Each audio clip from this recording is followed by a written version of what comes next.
Boston Blackie, Stories Around the Opium Lamp by Jack Boyle. A Modern Opium Eater. A newspaperman's story of his own experiences with the drug. 5 years ago, I was editor and manager of a metropolitan daily newspaper. Today, I am a convict serving my second penitentiary sentence, a two-time loser in the language of the underworld, my world now. Between these extremes is a single cause, opium. For 5 years I have been a smoker of opium. For 5 years there has not been a day, scarcely an hour, during which my mind and body have not been under the influence of the most subtle and insidious of drugs. And now, after weeks of agony in a prison where an honest warden has made it impossible to secure the drug, I am myself again, a normal-minded man, able to look back critically and impartially over the ruinous past. If I can set down here fairly and simply the story of those years, I shall have done something, I think, that may save many an unfortunate whose feet have turned toward the road I traveled. Few people in the United States realize the extent to which opium and kindred drugs are being used today in this country. You, my reader, may have read of the federal government's strict prohibitive law against the importation of smoking opium, and concurred idly and without interest. But did you know that the United States Revenue Service has a roster of over 3,000 known users of opium in San Francisco alone? Countless other thousands are unregistered. Every other great city in the country has similar rosters and numbers its fiends by thousands and tens of thousands. Hundreds of cans of the contraband drug are sold daily in New York, Chicago, Denver, New Orleans, Salt Lake, and Portland. The United States Army posts have been invaded, and thousands of the wearers of our country's uniform are users of opium, morphine, and cocaine. The severest penalties have not seemed even to check the habit. Starting at the Presidio in San Francisco, with transports returning from the Orient, the drug habit is spread among the enlisted men in the Army by leaps and bounds. The reason is easily found. Not one man in 100, once he has tested the peace, the mind-ease, the soothed nerves, and the surcease from all sorrows, disappointments, and responsibilities that come from a first use of opium, ever again has the willpower to deny himself that delightful nepenthe. Opium is like the salary loan shark, a friend today, smoothing difficulty and trouble with a free and easy hand. Tomorrow it becomes a master, exacting a toll 100-fold more terrible than the ills it eased. My first experience with opium was accidental. As a San Francisco reporter, I had specialized in Chinatown and Chinese subjects. Not a licensed guide in the city knew the real Oriental Quarter as I knew it. I had taken scores of friends to opium dens on slumming parties, but I had never touched a pipe nor been tempted to do so.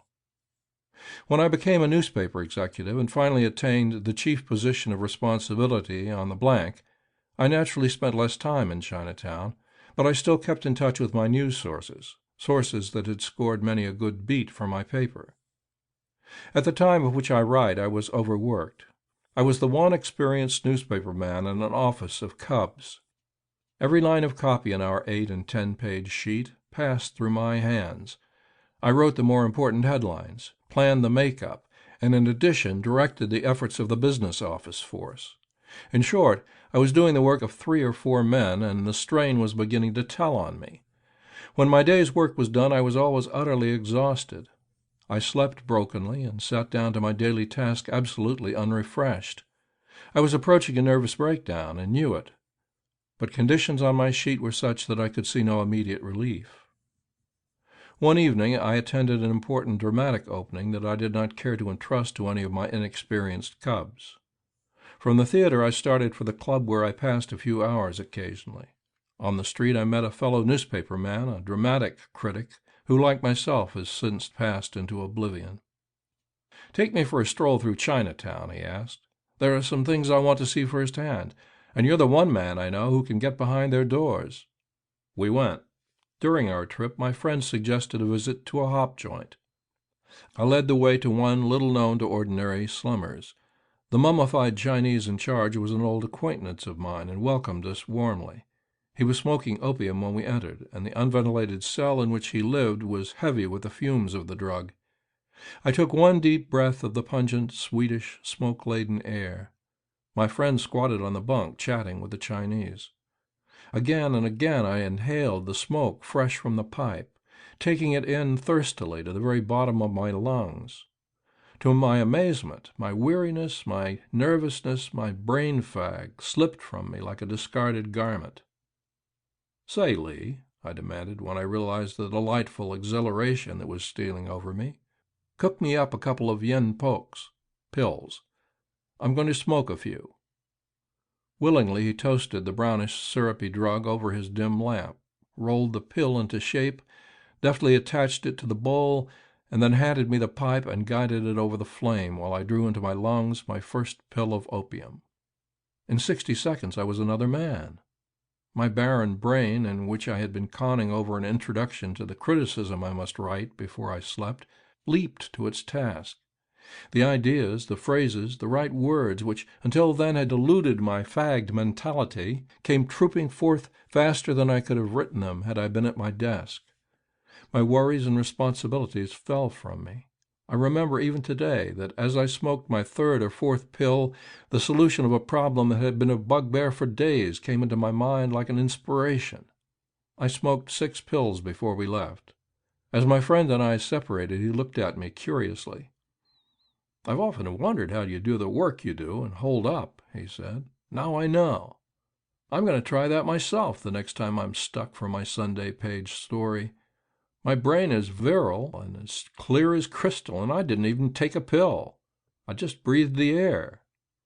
I've surprised your secret, old man. Good night." I didn't tell him that he had seen me smoke my first pill. A half-hour later I wrote a column dramatic criticism that was quoted on the billboards, and I reeled it off as fast as my fingers could hit the typewriter keys. I was never at a loss for a word. The story in its entirety seemed to lie ready in my brain. My task finished, I went to bed without my customary drink, and dropped to sleep as peacefully as a child. For the first time in weeks I slept soundly, and awoke refreshed and clear-minded with a zest for the day's labor. That was the beginning. After that I visited Lee, first at intervals of several days, then by degrees more frequently, until finally I had become a daily user of opium. I shall never forget one conversation with the old Chinese den keeper on the occasion of my third or fourth smoke. He looked up with his bland smile of welcome as I came in. It was evident that the man expected me. This nettled me. Nothing could have convinced me then that the drug would ever become a necessity to me. "Well, Lee," I said, throwing myself on the bunk, "chef me up a few extra big ones tonight. I'll take more tonight, for this will be about my last smoke. I'm going to quit." In silence he adjusted my favorite bowl to the pipe. In silence he deftly toasted the pill, completed the operation, and twirled the ivory mouthpiece around to me. Greedily I drew the fragrant smoke into my lungs. He noticed my eagerness. Indeed, I could not even pretend to conceal it. He watched me inhale the smoke until my lungs puffed out like a pigeon's breast, then exhale it slowly in little puffs, regretting each. At last he spoke. "You no quit," he said softly. "Every man all the time say he quit. Every man all the same you. Smoke 1 time, smoke 2 time, smoke 3 time, then smoke all the time. Chinaman, white man, Chokwe, Negro, all the same. No can quit. Blimey, you die, you quit. Blimey, maybe you bloke, no more money, no more fleend borrow money, no can steal 'em money. Maybe you quit 1, 2 days. Blimey, maybe you go jail. Got no friend bling you hop. Got no money give 'em policeman catch 'em hop. You quit. You got money, no go jail, you no quit. A heap sabe. Blimey, you see." I laughed at his warning. Had I but known it, the wisdom of ages, the experience of untold thousands of wrecked lives, were summed up in the halting words I allowed to pass me unheeded. When I became a regular smoker, I bought a layout: pipe, bowls, lamp, tray, yen hawks, everything, and indulged my habit in the joint of a white smoker where I was a favored patron and could lie at ease privately without fear of discovery. By this time the cost of opium had become a very appreciable and permanent expense. From a few pills at first, I increased my allowance day by day until it took 30 or 40 fun, a Chinese measure, there are 76 fun in an ounce, to give me the mental relief I craved. The physical craving, the body's demand for it, can be satisfied with approximately the same amount each day. The mental craving, the mind's demand, increases daily. What satisfies tonight is too little tomorrow, and so on. To feel even normal, I now needed 3 or 4 times the half-dozen pills which at first had given me such exquisite pleasure. To get the exhilaration, the soothed nerves, the contentment I craved, I, like each of the millions before me, had to use more and more each day. 36 fun of opium at retail costs at an average $3. A 50-cent tip to my cook and a quarter for the privilege of the room in which I smoked made my habit cost me about $4 a day, which made a ghastly hole in even the good salary I earned. I began to buy my opium by the can, paying from $25 to $30 for tins averaging 460 fun. The elimination of the retailer's profit helped temporarily, but the ever-increasing demands of my habit soon overcame the saving. I had been a user of opium about 8 months when I first began to realize a mental change in myself, a new moral viewpoint, so to speak. I handled the story of the arrest of a criminal with real regret, while the news of a clever crime with the perpetrator safely at liberty was a personal gratification. The realization of this change came about peculiarly. A big story broke one day. A prominent official had robbed the city of a large sum. The man had disappeared. Detectives and 100 reporters hunted the town over for him. His home, his friends, his relatives, and every outward-bound train were watched without result. I handled the story personally from the desk. As I rewrote an introduction to the mystery, I kept revolving in my mind the problem of the absconder's disappearance. Where had he hidden himself?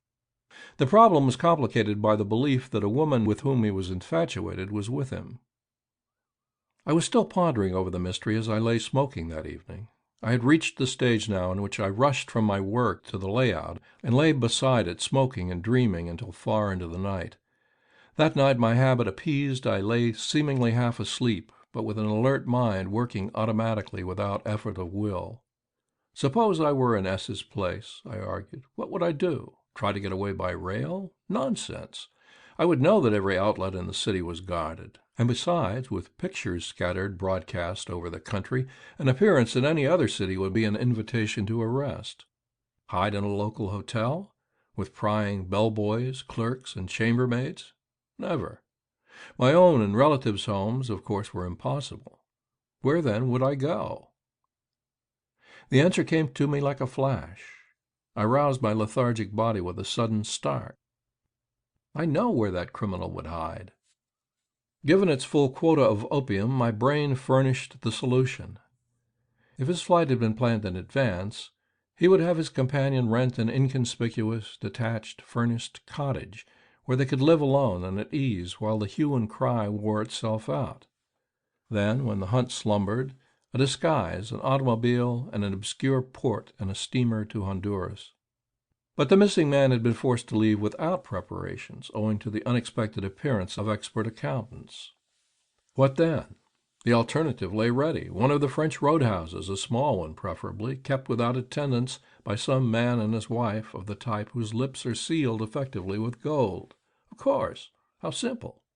At 7 o'clock next morning, I started in a motor car with a list of 6 roadhouses I had selected. My experiences during the hunt are not relevant here. It suffices to say that at the 5th house I located my man. By means of a tricked note, I brought him down to me, white-faced and shaking. We had been acquaintances for years. "What are you going to do?" he stammered. "Turn me over to the police?" "I don't wear a star," I replied angrily. "Opium hates the law. I haven't a drop of copper blood in me. You're perfectly safe, but I want a signed confession covering this entire business. It can't harm you, for they've got the goods on you anyway if you're caught. I'll hold up the story until our late edition. Meanwhile, it's your move." His face lighted with relief. "I'll do it," he cried. "Have a drink."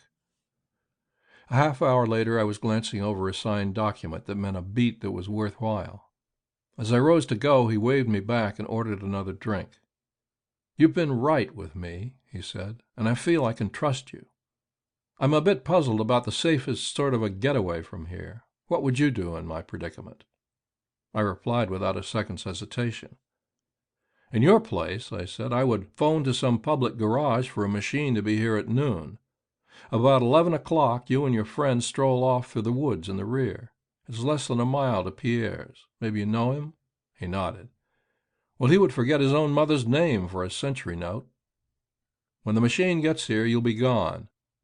Have the proprietor here send the chauffeur down to San Am, telling him to wait at the railway depot there for you until 8 o'clock tonight. Leave plenty of money to pay him in advance. Tell the boss here to tell the exact truth to the police when they come, that you went away before the car came and ordered it sent down empty to the San Am railway station. The detectives here will have the chauffeur in custody before night, but there isn't a man who wears a star who will believe the truth. When he says he didn't see you at all and has been traveling around with an empty machine, they'll laugh at him. Meanwhile, lie close at Pierre's. They'll never look for you within a mile of here in identically the same kind of a house. It's too simple for their complex intellects." As I talked, looks of startled wonder flashed from his heavy, puffed eyes. "Man," he cried, "are you a mind reader? First you locate me here, then you tell me word for word the exact idea I had in mind." "I'll tell you more," I said laughingly. "You'll be hidden in a little furnished house somewhere instead of here if the experts hadn't come on you so unexpectedly." He leaped to his feet. "You're uncanny," he cried. "I did intend that. Thank heaven you're not one of those police hounds. Are you an opium smoker?" "Are you?" I retorted, ignoring his question. "Yes," he said, and we smiled together. This brings me to the crux of the incident, the reason for its telling. It is proof of the most important point I wish to make, which is that an equal number of brain convolutions plus an adequate amount of opium will invariably produce precisely the same impulses and ideas. Take two men of similar intellects and propound a problem, preferably in criminality. If both men are users of opium, their minds will arrive at exactly the same result by exactly the same mental processes. I have tested it scores of times, and the results were the same 19 times out of 20. In this lies the proof of the terrible power of opium over the mind of its slave. It controls his every thought and impulses as absolutely as the brain controls the muscles, and opium-made plans, plots, inspirations, call them what you will, are devious, tricky, shrewd because of their abnormality. No one but another smoker will ever come within leagues of guessing what a fiend will do under any given set of conditions. A normal brain and an opium brain have nothing in common. There is but one exception to this rule. An opium smoker suffering for the drug and lacking the money to buy what alone can still the frightful agony in nerve and limb is as simple as a coot. He will try anything that promises money. The more foolhardy the stunt, the more it appeals to him. Returning for a paragraph to the absconder, he made his escape exactly as we had planned. A year later he returned from the Orient, deserted by his companion and broken physically and financially.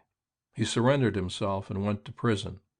Another niche in oblivion for a slave of opium. I remembered as I read of his fate the similarity in our ideas on that foggy morning out at the little French roadhouse. But now I was too close behind him on the road to the penitentiary to worry myself with the future as long as I had opium, and plenty of it.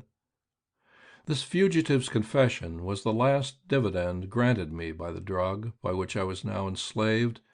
Thereafter and always it wrested from me bit by bit everything that a man holds dear and sacred, leaving nothing in return but the temporary power to forget. The paper on which I worked was absorbed by another, and I passed out of the newspaper business forever. I was rather glad at the time. I had just that many more hours a day to lie musing by my layout. What were my thoughts during these hours? I have never read anything, not even De Quincey's Opium Eater, that gives a truthful and lucid impression of what opium dreams really are. The ordinary conception of them is miles from the truth. There is no riot of wonderful and strange colors dancing before the eyes. There are no visions of orientalized beauty, no loving women sweetly perfumed, no luxurious air castles filled with jewels, gold, and sensuous luxury. Instead, the brain works automatically on the important projects of everyday life. It plans and plots, rejects and reconstructs, always trickily and by devious means, and finally evolves a clean-cut idea. The intervening difficulties are lessened, the ultimate rewards accentuated. All this is absolutely without effort. You lie quiescent, your whole being apparently deep in lethargy, your eyes half closed and unseeing. You are perfectly content, at peace with the world and yourself. Meanwhile, the brain, working of its own volition, independently of you, exactly as if it were a distinct personality, raps out with Gatling gun rapidity various solutions of the problems that has set itself. It works always, however, in devious channels. If there is a direct road between 2 points, it mistrusts and rejects it, taking the crooked path. Time ceases to exist. Night after night I have lain down after the theater to smoke. Finally, rousing myself to leave, believing at midnight or a little later, I would look at my watch. 5 o'clock? Impossible! Not till I raised the curtain to a gray dawn could I believe. Night after night this happened. I smoked for 5 years and was surprised anew each time when the day seemed to come, hours before its time. And now I was ripe for the final stage of the opium habit, criminality. I had sunk step by step morally until there remained no semblance of the character that once had won me trust and respect. After I abandoned newspaper work, I dabbled in many semi-legitimate businesses. I occupied myself with prize-fight promotion, gambling clubs, and stock tricks, all verging on swindles, but permeated with the subtleness of the drug that created them. At last there came a day inevitable in the history of all drug fiends, when I found myself without the money to buy the opium my body and brain demanded. My credit was gone, I was a derelict, but with one single purpose, to relieve with opium the anguish of 1,000 tortured nerves. I stepped into a store, wrote a bad check, passed it, and took a taxicab to the joint. The latter is characteristic of the habit. Provided enough money remains for the smoke immediately in prospect, nothing else matters. There is no future in the land of opium. Having smoked, and being once again mentally alert, I realized keenly my danger of arrest. My mind, acute as ever, warned me that check passing could lead ultimately to but one fate, a striped suit. I resolved never again to take such chances. It was not that scruples troubled me. My opium-sated brain simply refused to countenance such idiocy. 3 days later, again needing money to satisfy my habit, I drew another worthless check and entered a prominent bookstore. Almost at the threshold, I met a detective whom I knew well. We chatted for a moment. Then, deliberately, I entered that store, ordered a complete edition of valuable books sent to a fictitious address, and in return for my check received $37.50 in change. In 20 minutes I was in the joint, breathing in the smoke that was more to me than liberty. Under the stimulus of the drug, my brain kept ringing its warning. It is difficult to explain this mental duality. Given its opium, my mind was like a guardian, a mentor, pointing out reprovingly the folly of that same mind, committed while in want of opium. I hid myself in an obscure hotel and was safe while my money lasted and I had my drug. That gone, I walked brazenly down the main street of the city, intending to pass another check. I was arrested by the detective I had chatted with before the store, convicted, and sentenced to a year in the penitentiary. I do not intend to exploit here the horrors, the ignominy of that year. What it means to do time is subject enough for an article such as this. It is sufficient to say that I was able to secure opium while a convict. Meanwhile, I lived in an environment and under conditions, both moral and physical, that create criminals instead of correcting them. I was discharged, uncured of the drug habit, and returned to society 100-fold more dangerous a menace than before. By this time I had many friends among professional thieves. From the very first I had been right, which translated means that my loyalty to the underworld was established, that I was held to be above the suspicion of being a stool pigeon, no matter what the cost or reward. When I left prison, I was received with open arms and was offered work of various kinds on a number of different criminal mobs. Once, moved by some fleeting impulse, I applied for work to a paper on which I once had made a reputation. My rebuff sent me flying back to my layout and thiefdom, never to return. I joined out with a mob, and we prospered financially. Given plenty of opium, I was a good money-getter. I took the minimum of risk and made the maximum of money. I lived on opium. Physically, I was a wreck. Mentally, I was as scheming a criminal as ever wore stripes. Months passed. Untroubled by conscience, ignored responsibilities, and broken faith, I went on downward, living to smoke, smoking to live. Then the inevitable happened once again. A heavy gambling loss took our reserve fund. The arrest of one of the mob for a triviality was the excuse for police extortion that took the remainder of our bankroll. Our money gone, we were warned to stay off the streets, and had not the means to travel. One night the opium ran out. I secured a can on credit. That was soon gone. I endured 12 hours without the drug. Then, with a companion, went downtown and induced a man wearing several $1,000s worth of diamonds to accompany me to a room in a prominent downtown hotel, and at midday, without a mask and with my photograph in the police gallery of known criminals, I deliberately put a revolver to his head and told him to put up his hands. He did so. I took his diamonds and money, bound and gagged him, and then blithely walked out of the place, passing hundreds of men, including 2 detectives. The brazen effrontery of the crime staggered even the police. Stopping only to lay in a supply of opium, we boarded a car, and in half an hour we were in the little furnished house I had rented, with a long stem pipe passing around and round the circle. I smoked heavily and dozed. When I awoke, it was night. Our circle was still unbroken, the pipe still passed from lip to lip. But now, opium once again having made me as near normal as was possible, I sensed danger, imminent, immediately impending. It was not alone the knowledge of guilt. It was something more definite, something intuitive. In the underworld there's a species of foresight termed hop-head hunches. They are regarded with superstitious awe the country over. Knowing that something threatened, I scattered the boys out, sending all but one downtown. We 2 remained.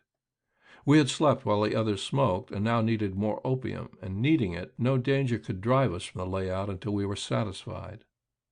We intended to leave the moment we finished smoking, but before we had inhaled a dozen pills, a heavy knock, peremptory, insistent, sounded on the door. We both knew its significance. Snapping off the lights, I peered out into the night. Everywhere were armed detectives. The entire house was surrounded. We were trapped. Their gleaming gun barrels proved that they expected a battle, and had I needed opium just then, instead of being newly saturated with it, they would have had it. It is upon such chances that life and death and murder turn in lives such as mine. Being near enough to normality to realize the absolute futility of resistance, I turned to my pal. "It's the pinch, old boy," I said. In that moment, facing arrest that could only result in a long term in the penitentiary, there was but one thought, one anxiety in my mind.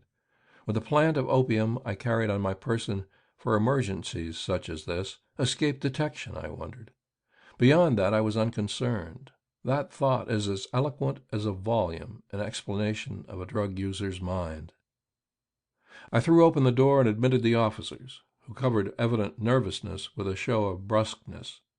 The stolen gems were not found, for during the afternoon, having smoked, my opium self had warned me to hide them safely. The usual police methods, 3rd degree some call it, were tried, but without result. Each of us was told that the other had confessed, and each was offered leniency at the expense of his comrade.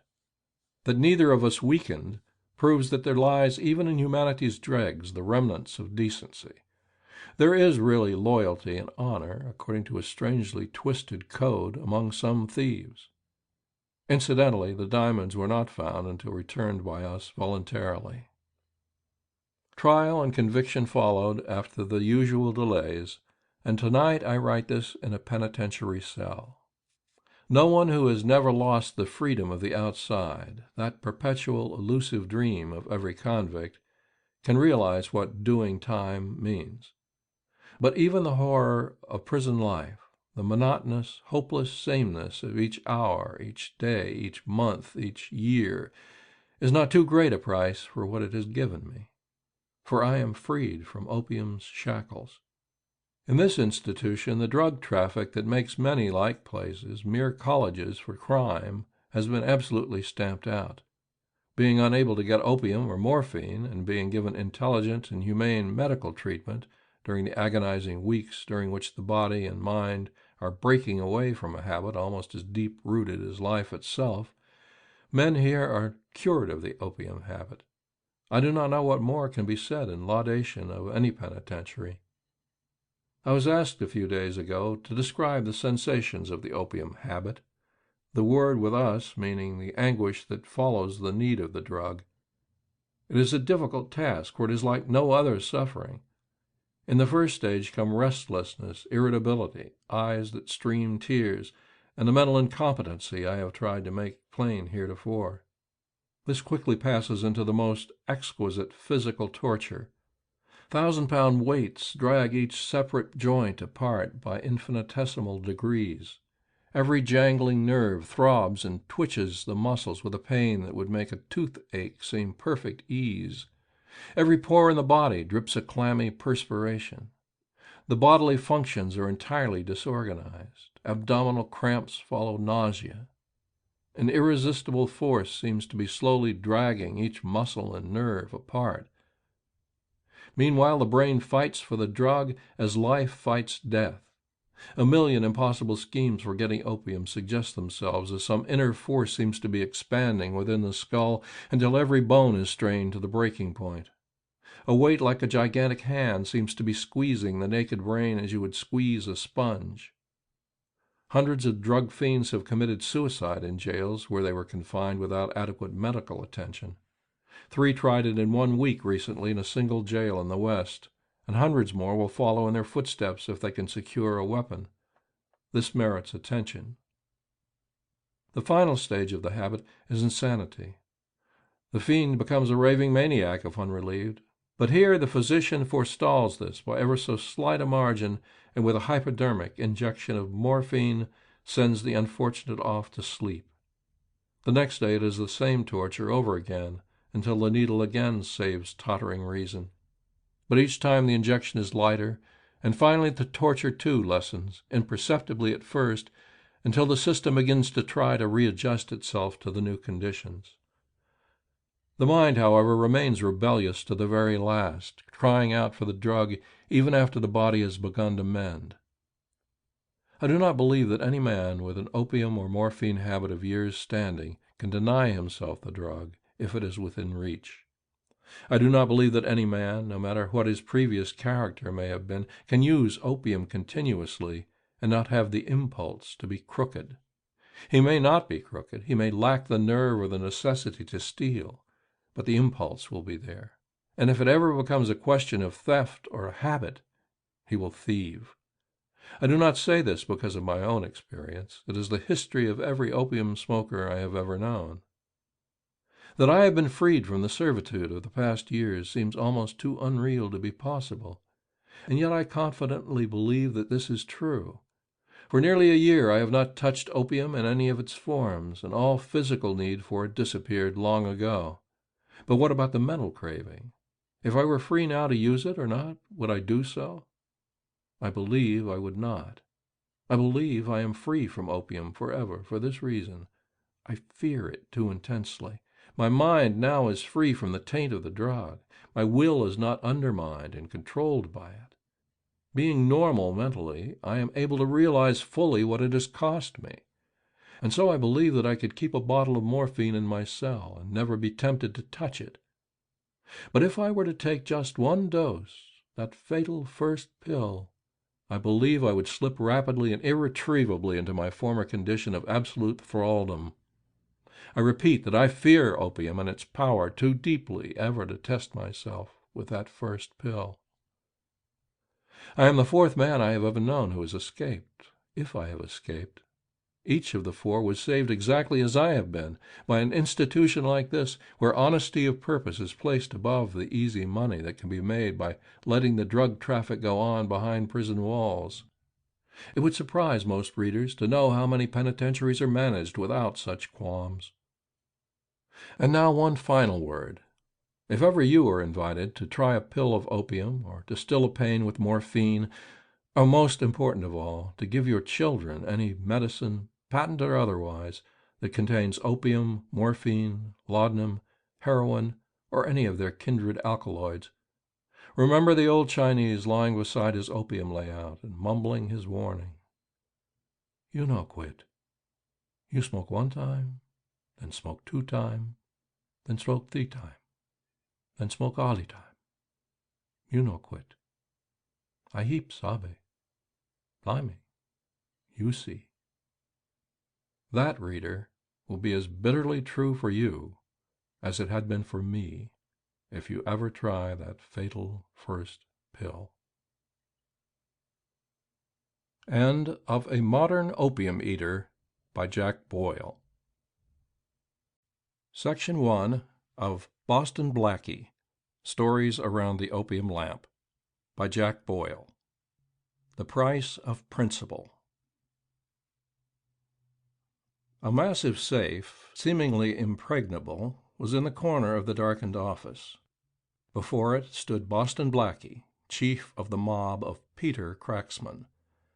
Gray-haired, stern-faced, laconic, and efficient, Blackie had made his criminal profession an exact science.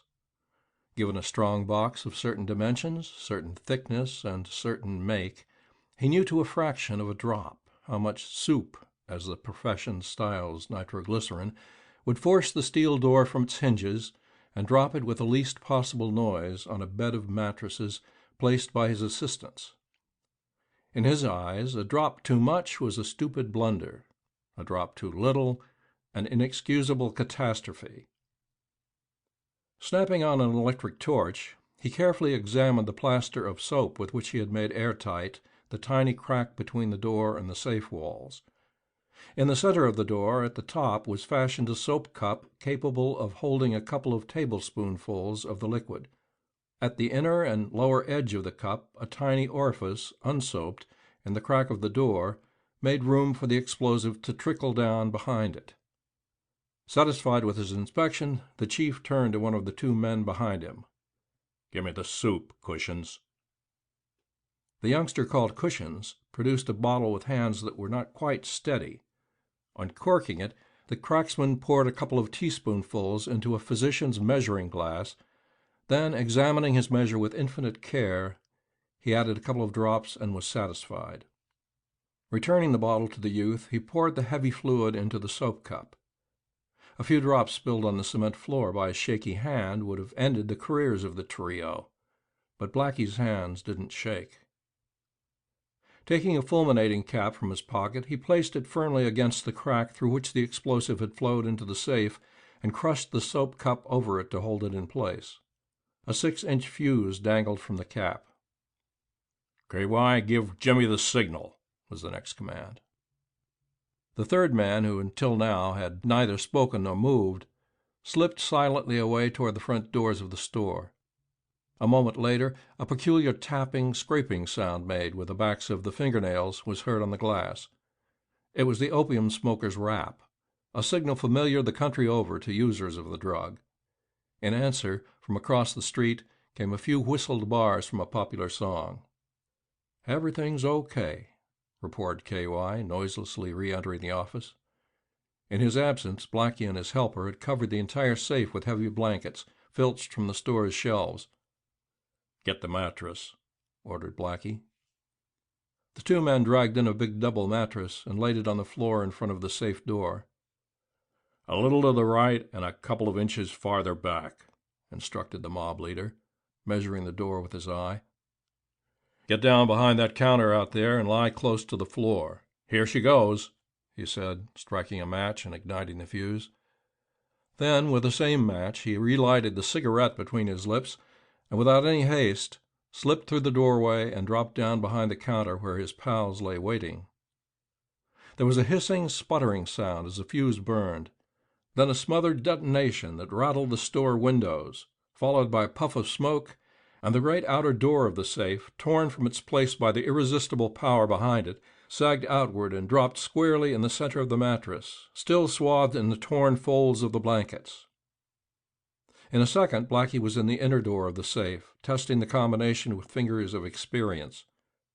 Taking a light sledge from among the tools laid out ready on the floor, he laid it flat against the door near the top and brought it down with a sharp rap on the combination. It dropped, cut off as cleanly as by a knife. Then with a steel punch he forced the broken shank back into the lock, using a leather-covered hammer to deaden the noise. A few turns of the knob, and the broken tumblers and discs slipped apart. A moment's prying, and the wrecked door swung open. The safe was cracked. Unhurried and without excitement, but quickly, Boston Blackie forced drawer after drawer, tossing out flat packages of bills to the men behind him, and finally emerging himself with a coin sack marked gold. This he dropped into a concealed pocket inside the lining of his overcoat. "That's all. Let's go, boys," he said. The tools were left on the office floor. Sledges and hammers, drills, and a few punches are cheaply bought at midday. They are hard to explain away, however, if found on a man in the vicinity of a wrecked safe at 3 o'clock in the morning. Diagonally across the street from the store they had just left, an automobile engine began to cough. Crossing to the machine in which sat a driver, muffled and goggled, Blackie and his companions climbed into the tonneau, and the car shot away into the night.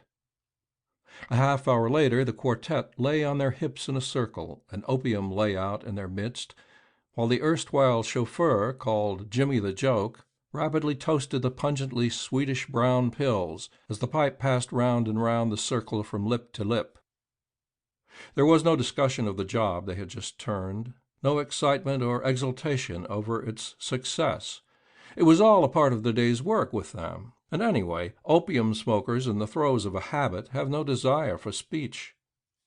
Boston Blackie, whose piercing black eyes and New England birthplace had won him his nickname, lay in the position of precedence to the left of the cook. Next came K.Y. Lewes, second in command, whose drawling Southern accent betrayed his Kentucky boyhood. Pillowed on him was the Cushion's Kid, so called because once when the rest piled into a freight car to make a short trip, he paid his last $5 bill for a railway ticket, and went hungry for 24 hours in consequence. And lastly, there was Jimmy the Joke, who had been christened James Tenor. Long years before, he had done a jolt in a Western penitentiary. The judge sentenced him to 10 years. "Is that meant as a joke, Your Honor?" queried the prisoner blandly. "A joke?" ejaculated the old judge. "Yes, Your Honor," replied the prospective convict. "Didn't I just understand you to say a tenor for tenor?" An hour passed. Each of the four was beginning to feel the physical relaxation and mental exhilaration that binds its victims to opium. A knock, the fiend's rap, sounded on the door. "Come in," called Blackie. The owner of the joint in which they lay entered, a haggard-faced skeleton of a man called Turkey Neck Martin. "Good evening, Blackie," he commenced after carefully closing the door. "Hello, boys. How's every little thing? The joke's chuffing as usual, eh? Some cook you are, Jimmy, old boy. Need any more hop yet, Blackie?" "That's not what you butted in here for. What is it you've got to say?" This from Blackie. The human wreck half cowered under the reprimand. "Well, it's this way, fellas. Not that it's really any of my business," he began hesitatingly, "but knowing what a right crowd you fellows are, and how you put up the dough for that Denver kid's bonds, and—" "Cut out that stuff and get down to what you're trying to say," growled Blackie. "It's this way," began Turkey Neck again. "The pinch came off yesterday. They've got him right, and it's a trip over the bay to the big house if it ain't squared. He's broke, and the boys are taking up a purse." "Who's pinched, you gabbing fool?" interrupted Blackie. "Why, Mit-and-a-Half Kelly. He—" "What?" cried Blackie, raising himself on his elbow and glaring at the frustrated joint keeper with more excitement than any of his listeners had ever seen him show. "You come here to me from that white-livered rat? Why, he just misses being a copper. I don't put it past him to stool at that. We're a different breed here from that skunk. Tell him from me that he's safer behind the bars than—" But the joint keeper had slipped from the room, and Blackie choked back the flow of his indignation. His three friends waited in silence for the explanation they knew would come. Blackie took the next pill in a long draw, inhaling the smoke until his lungs seemed bursting, then exhaling slowly in short puffs. "I'm going to tell you the story, boys, of a fellow who had principles and paid for them, same as we all must pay for anything that's worthwhile having," he commenced. "The man I mean is Three-Fingered Mac." "Poor old Mac. I remember when he got his jolt," chimed in Jimmy. "He'd had one before that," went on Blackie. It was characteristic of him that, having smoked, he dropped the argot of the joint bit by bit, and reverted to the clean speech of his college days. 15 years is what they gave him. It was a bank-safe job. 15 years. That's 9 years, 5 months solid, allowing for good conduct, copper. A judge can say 15 in a fraction of a second, but it's a long, long stretch when you have to do it, one day at a time. Mac had a woman, loyal and true as steel, who did his jolt, too, on the outside, one day at a time. That's the worst of this rotten business. Our women have to do our time the same as we do, if they're worthwhile, which Mac's wife was. Almost all the money he'd laid away went to his mouthpieces, lawyers, at the trial. So she opened a little millinery shop and took care of herself and the kid while Mac was buried. She wrote every week and never missed a visiting day in all those long years. Well, at last he got his time in, and they turned him out at the gate to start life with a $5 gold piece and a con suit. I ran across them on the train to the city, Mac, his wife, and a long-legged boy who'd been an infant when Mac went across. I was looking for a man to fill in my mob just then, and felt him out. He shook his head. "Blackie," he said, "I'm done. I haven't lost my nerve, and you know I've always been right. But look at that little woman there. She's waited and worked for me for 9 years and 5 months. She saved up enough to buy us a little chicken ranch up Petaluma way. And I'm going in for the simple life, with her and the boy to hold me straight when I get restless for the old exciting days." I shook hands with him and told him how lucky he was to have a woman like that, continued Blackie. Then he asked me where Mit-and-a-Half Kelly was living. He had a message for him from a pal who was doing 20 up above. "He's living at the Palm, same house with me," I said, "but he's under cover. You and the folks come on to a show with me, and I'll take you up to see him afterward." "Not tonight," he said. "I'm going to spend the night at home with them," nodding over his shoulder at his wife and son. "I'll meet you tomorrow night, though, for we leave for the country the next morning." We went to the Orpheum the next night, and Mac missed half the show explaining to me how much money could be made with chickens. Afterward, we went up to the Palm looking for Kelly. He was out. I asked Mac down to my room, but he refused. He knew I was due to smoke and didn't want to tempt himself with even the smell of hop, he said. So I led him into Kelly's room with a pass key and went downstairs to my own layout. It was midnight then. It couldn't have been over half an hour, for I was still smoking off my first card when I heard a copper's tread on the stairs, then 2 more of them. I planted the layout and lamped out through the transom.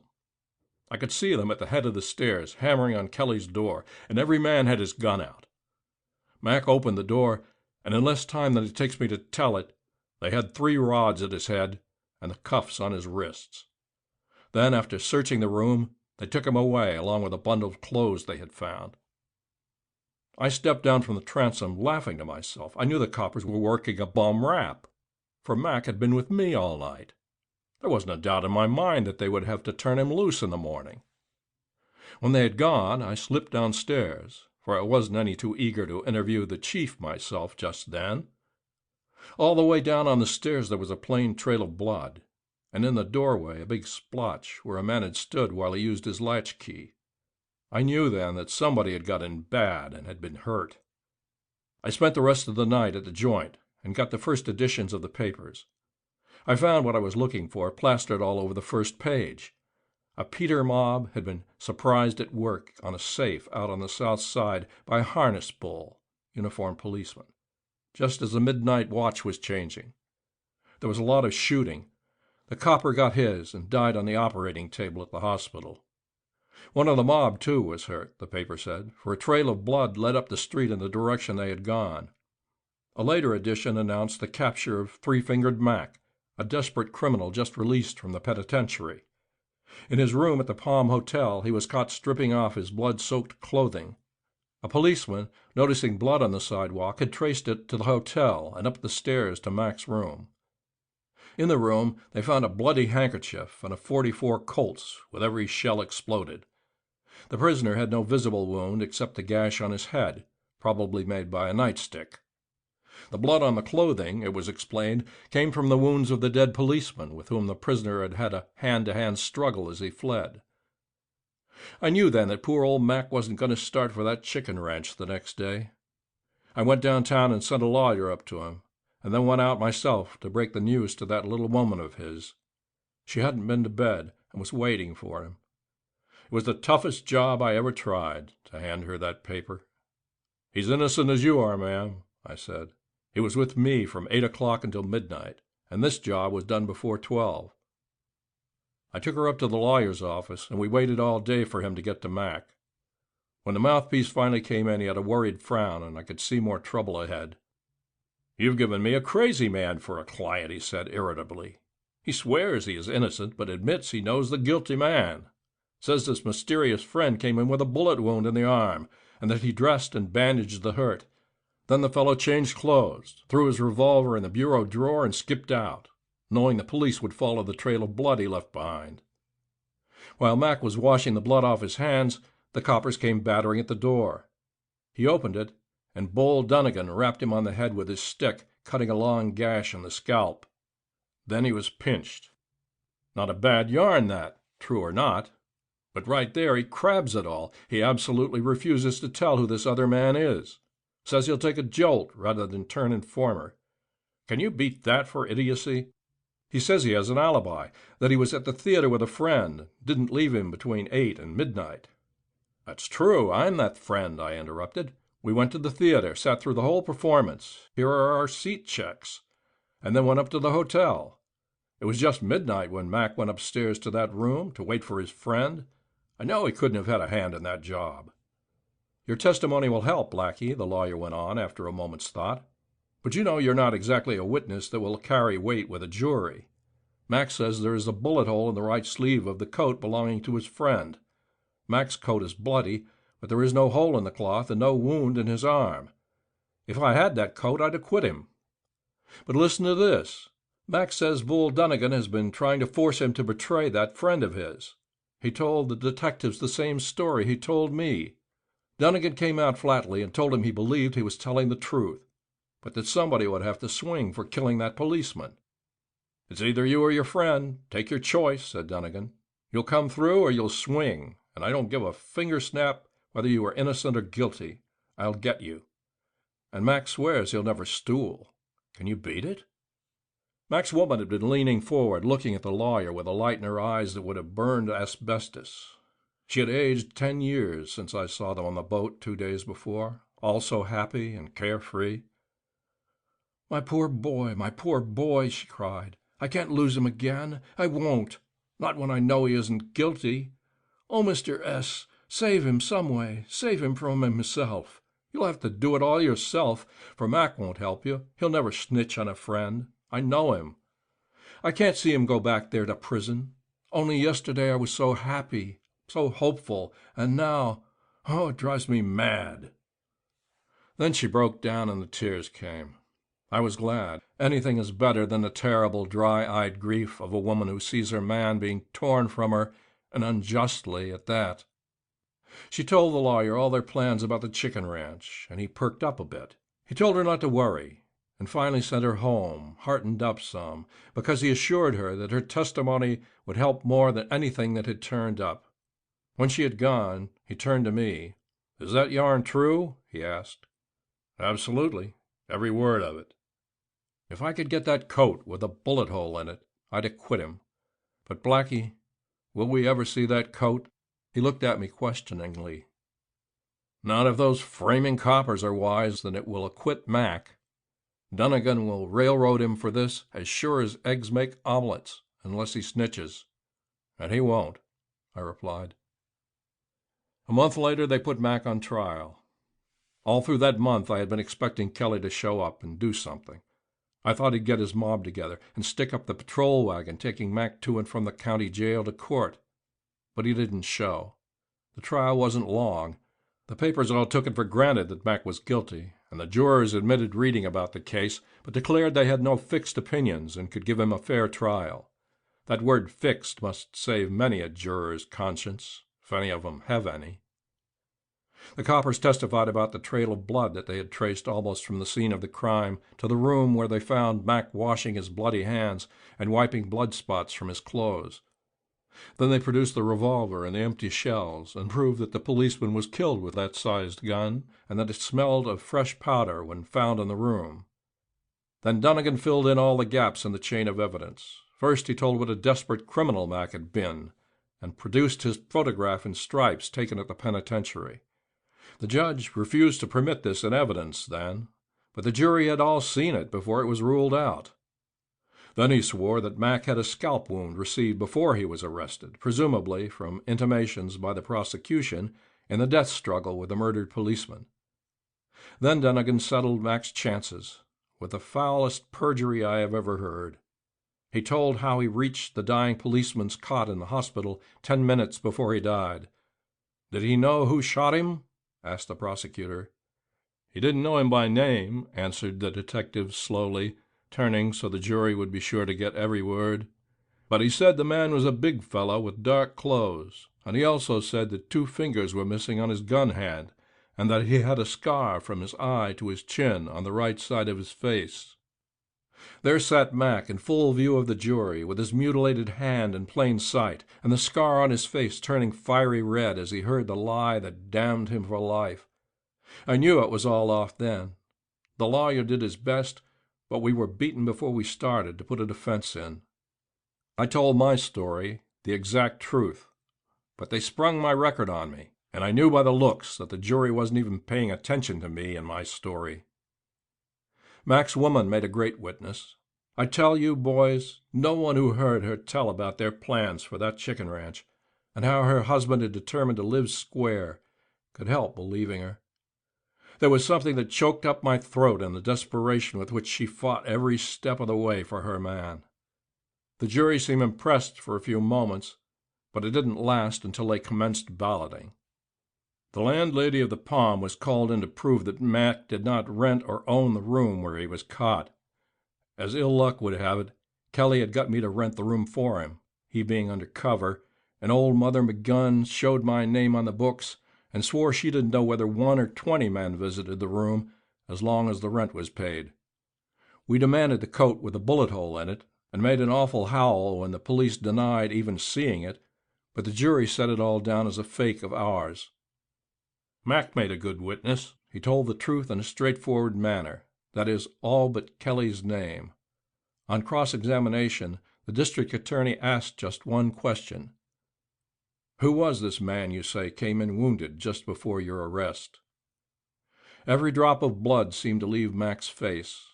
He started to speak, stopped, looked over at his wife, in whose eyes there was the look of death itself. He hesitated a second, then turned to the jury. "I refuse to answer," he said. "Thank God it isn't my business to be a copper like that lying perjurer there," pointing at Dunnigan. "I've never betrayed a friend or sent a man to jail yet, and I never will." Mac was convicted anyway, but that refusal settled every doubt. The jury was out just long enough to get a dinner at the expense of the county, and then brought in a verdict of guilty and fixed the penalty at life imprisonment. A couple of them objected to hanging. As they took Mac back to jail, Dunnigan passed by him. "Just remember while you're doing another man's time," he whispered, "that I said I'd get you, and I did." Mac leaped at him and would have brained him with the handcuffs if the deputy sheriffs hadn't overpowered him. The papers next day called it a desperate murderer's attempt to escape. A half-dozen times the pipe went around the complete circle before another word was spoken. "What did the woman do?" asked Cushions at last. "There are some things too painful for even hardened crooks like us, and sometimes those same things also are too fine and sacred for a bunch like this to talk over in a place like this. That little woman and her dead hopes and plans for that ranch are among them," answered Blackie slowly. "And now, boys, you know why I said what I did about Mitt and a half Kelly. Mac is doing all of it, life imprisonment, because he was too right to snitch even on a skunk. Kelly didn't do a thing for him, not even as much as sending dough for his defense. Cushions, my boy, when your turn comes to do time, and it will if you stick by Hop and us, remember Mac, who had principle and paid for it like a man. What a price, though, when you think of that wife and boy of his." Jimmy the Joke toasted the last pill of hop and handed the pipe to Blackie. Luz, pulling back the heavy curtains, let in a ray of bright morning sunshine. They all bundled into their overcoats. "I'm going," said Blackie. "You know the meet for us tonight, 8 o'clock sharp. You three go out one at a time, 5 minutes apart. No bunching up on the street. And Luz, you size up that Hawk Shop job this afternoon. Press the button for Turkey Neck and his bill." The joint keeper came shuffling in. "There's an extra just out," he began in his quavering voice. "Another swell job's come off. That Peter mob that has been doing the whole of this rough stuff around town got another one last night. It's the Boston department store this time." "Good for them," said Blackie without interest. "About that dough to spring Kelly from jail, we—" "Let it go, let it go," Turkey Neck broke in. "The moment you refused the money—" "Refused the money?" cried Blackie, turning on the astounded joint keeper like a flash. "Refused nothing. I said Mitt Kelly is a low-lived skunk who ought to be shot on sight. What I didn't say, I wouldn't chip in dough to help him beat the big house. I'd give up my last 5-case note to keep the fleas on a yellow dog from doing time. We'll put up $50. If you don't get enough, say so tonight, and I'll make up the rest. But tell him from me that he has the black curse of the snitch on him now and forever. He'll never have a day's luck while he lives, and he'll die in the gutter like the cur he is. So long, fellows." Postscript. The man described here as Mitt and a half Kelly was found shot to death in a doorway near an opium joint in Seattle some 6 months after the date of the incidents in this story. No trace of his murderer was ever found. End of The Price of Principle by Jack Boyle. Section 2 of Boston Blackie, Stories Around the Opium Lamp by Jack Boyle. The story about Dad Morgan.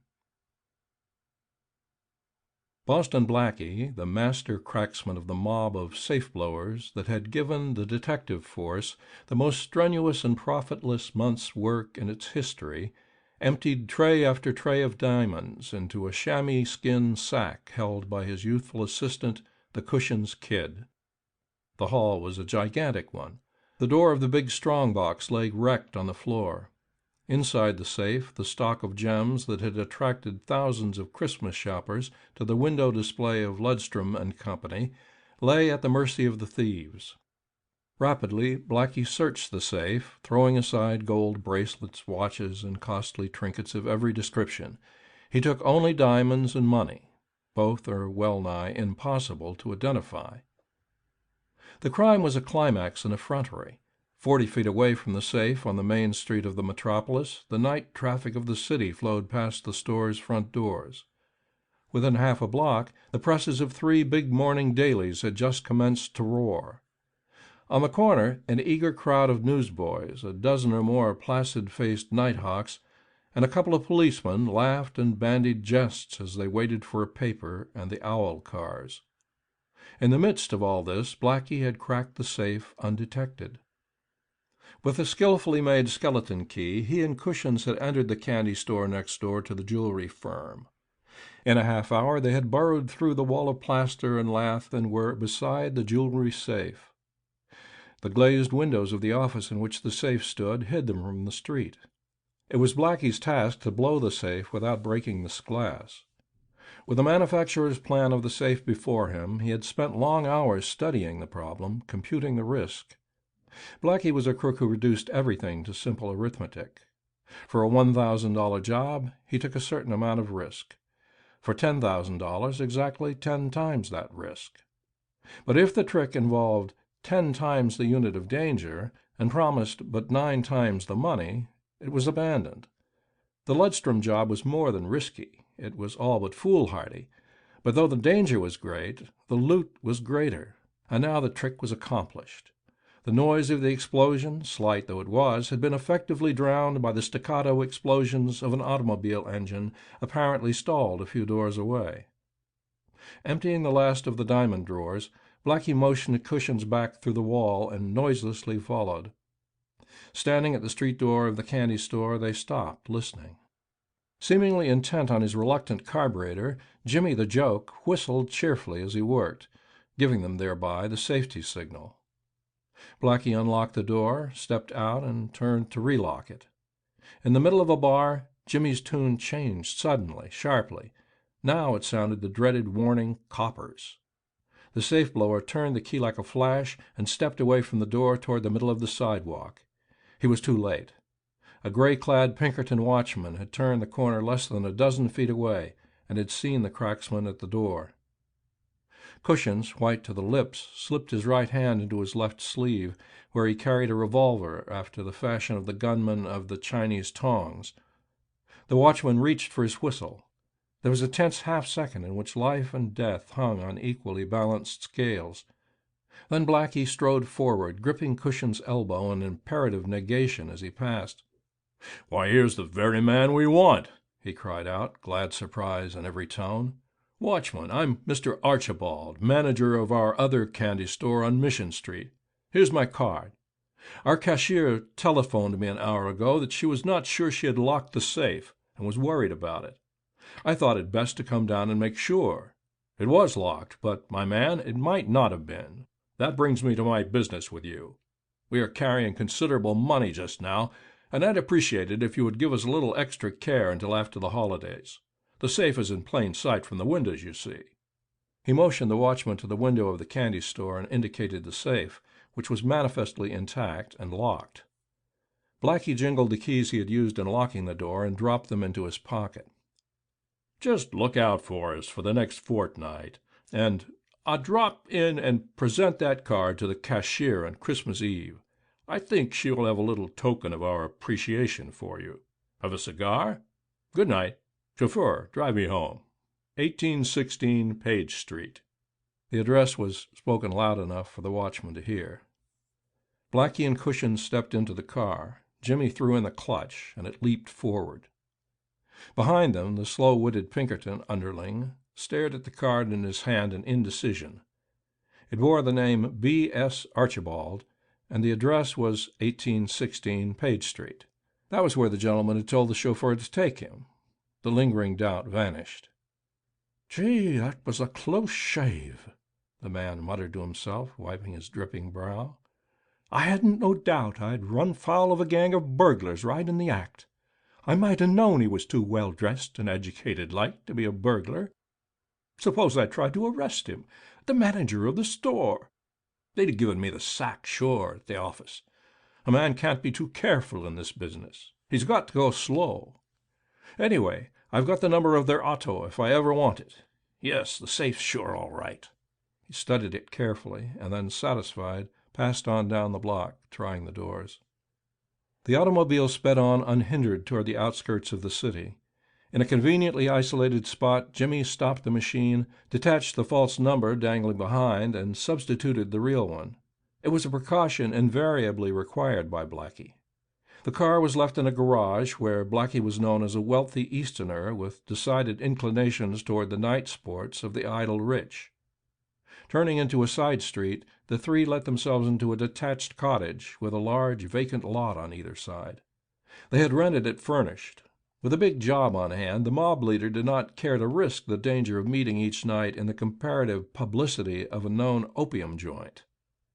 K.Y. Lewes, fourth member of the mob, had the layout ready, the bowls hot, and a half-dozen yen pokes, cooked pills, waiting to be smoked. He had not participated in that night's expedition, as it was a part of Blackie's creed never to endanger more men than he actually needed. Had his companions gotten into trouble, it would have been Lou's task to free them. The pipe made the circle twice, easing the strain on the tense nerves of the men before the night's work was mentioned. Then Lewes asked the question. "What luck?" he queried. "Rotten luck, but great results," answered Blackie. He drew the chamois bag from an inner pocket and laid it beside the layout. "All sparks," he continued. "A couple of thousand in dough, too. It's a big haul. There'll be a frightful squawk in the morning. We're done in this town. Undercover here is our program until it's safe to travel. Then a jump to New York, for it'll take old Rosenbaum himself to fence as big a lot of stones as are in that bag. One of the Eye's watchmen stopped us, but I slipped him a quick package of bullcon, and for fear of making a blunder, he let us go.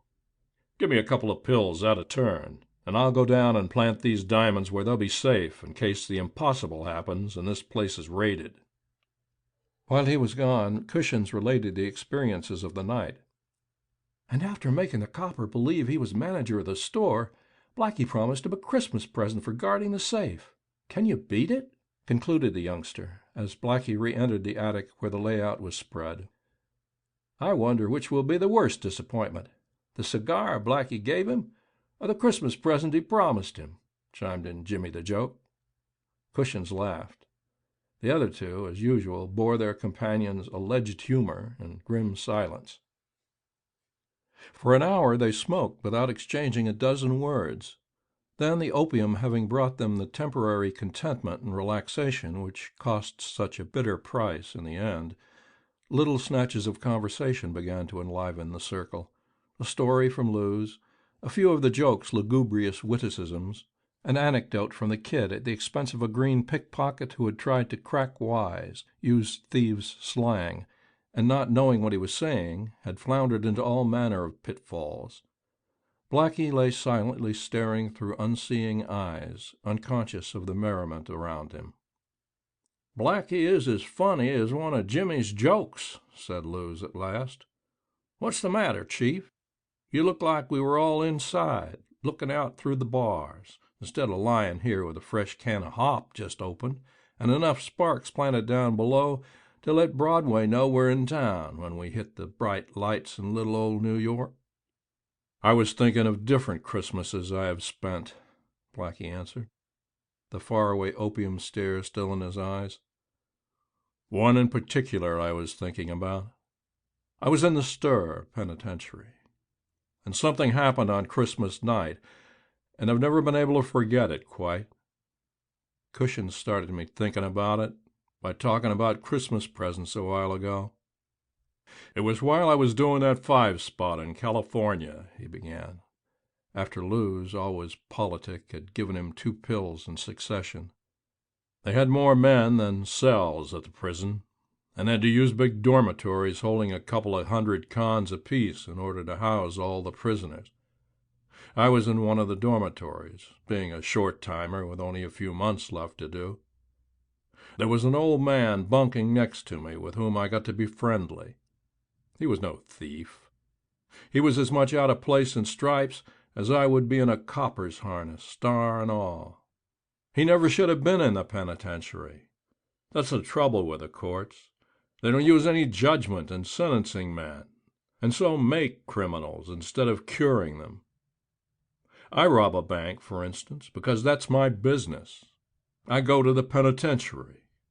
You rob another bank because your wife or children need a doctor or food or a roof to shelter them, and you'll work in stripes right beside me. When we come out, we're both criminals, usually. The old man and I got chummy. Morgan was his name. Dad Morgan, we called him. He was 69 years old and was just starting on a 5-year jolt. His hands and deep-lined face showed he had worked, and hard, too, all his life. He was doing time because he'd borrowed $500 from a loan shark on his little home, saying it was unencumbered when in reality it was already mortgaged. He couldn't give the money back, so they sent him over the road for false pretenses. It was months before he told me his story, and then it came out piecemeal. He had a daughter, an only child. Her mother was dead, and he had taken care of the girl ever since she was born. He didn't just live for her. She was his life, all of it. At the time he was arrested for bilking the moneylender, she was engaged to be married, and came to him for money for a trousseau. I gathered from between the lines in his talk that she felt she was marrying above her station in life, and was very much in love. Dad Morgan didn't have the money she needed. "But, Father, I can't go to rob without clothes like a beggar girl," she told him. "I wish I were dead." Then she began to cry. That settled it. Dad went out and got the money from the loan shark, and the girl kissed him, and they were both happy. "I would have paid the money back, every cent of it," the old man told me in his quavering voice, "if they'd given me a chance to work. I'm good for several years yet, and I was waiting to take a job on one of the aqueduct gangs when they arrested me. Maybe I did wrong, but I didn't intend to. You see, Millie needed the money, and there was no one but her old dad to get it for her. That was his whole philosophy of life. Whatever Millie wanted, he had to get. One night he showed me her picture. He kept it in a little old locket hung around his neck.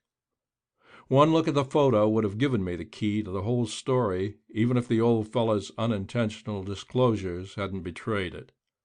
Women sure are a puzzle. There's nothing halfway about them. They're either all right or all wrong. Pure gold or common brass. The brass ones help fill the penitentiaries. But I'd rather have one right woman who loved me working to free me than the best lawyer money could hire. Old Morgan's picture showed a pretty doll-like girl with big coils of yellow hair and a petulant, willful mouth. There was something I just can't describe in her eyes, too, that tipped her off to me. Vanity and selfishness were stamped on her face plain as a cattle brand. But to old Dad, she was perfect. After her father was arrested, she visited him once at the jail. She cried and talked about the disgrace he had brought on them, and how noble Rob had been about it. They were going to be married right away and go to San Francisco to live. She begged him to plead guilty and avoid the publicity of a trial. "That is, if you were guilty, Daddy," she said, "because it might come out in court that you gave me the money for a trousseau, and I know that would mortify Rob terribly. He's so sensitive." And so the old man pleaded guilty, offering no excuse or explanation, and came up to the big house with his 5 years to put in. Millie lived in Frisco, just an hour's ride from the prison, and when I first knew Morgan he was still rejoicing because he had been sent there where Millie could come over and see him on visiting days. During visiting hours on Saturdays and Sundays, the captain's runner came through the gate with passes for the lucky ones who had friends in the reception room. The runner came into the yard where the men were loafing, being off duty at those hours, and called the numbers from his slip. Then the lucky ones, all smiles and happiness for the moment, took their passes and went out for a half-hour with wives and mothers and children, everything we cons mean when we say the outside. And how the neglected ones envied those whose numbers were called.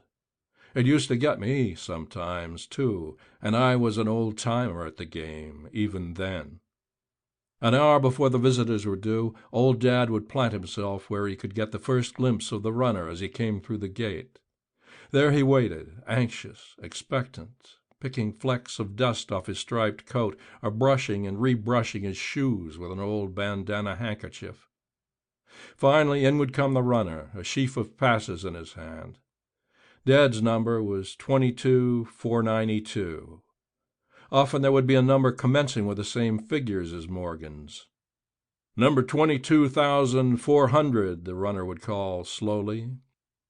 At each word the old fellow rose from his bench, inch by inch, his dim old eyes lit up like a boy's, with a hope in his heart. "And 76, the runner would finish, while Dad dropped back down on his seat with shaking hands and an agony of disappointment in his eyes. This went on week after week, month after month. Every visiting day Dad was there, bathed, cleaned, and brushed long before the visitors' hour, and he waited long after there was the slightest chance of any more passes. He always took his place on the corner bench, hopeful, and always left it at lock-up time utterly crushed, with drooping shoulders and the eyes of a hurt animal.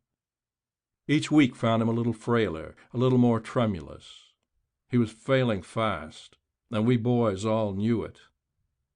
The hop lamp burned low, and cushions at a signal from Luz rose noiselessly and filled it from the can of peanut oil. Blackie went on with his tale. Opium had taken him back to the days of which he told. His half-closed eyes saw only the prison yard, walled in on every side, and hundreds of striped figures tramping endlessly, back and forth, with the hopeless restlessness of caged creatures. Sometimes Dad got a letter from Millie, but as the months dragged by, they came at longer and longer intervals, he continued. He gave me one to read once, a short, perfunctory note, hastily written and as chilling as a slap in the face, but the old man read into the lines what had never been there. I used to humor him, praise the girl, inventing excuses for her failure to visit him. That was the reason he liked me better than the rest. I always pretended to believe in her and her love for her old father in stripes. It never for an instant occurred to him to criticize or blame her. We spent hours thinking up reasons for her absence. Her husband needed her at home. She had friends to be entertained. And then there was the baby, for old Dad was a grandfather now. In rainy weather, of course, she couldn't bring the baby out, and on bright, sunshiny days, Millie and Rob naturally would want to take him for a sunning in the park. These and 1,000 other excuses we invented, I encouraging him and helping him to fight down the doubt that he would not let grow in his tortured old mind. We talked about the kid, wondering whether he had blue eyes or brown. Millie never thought to say in any of her letters.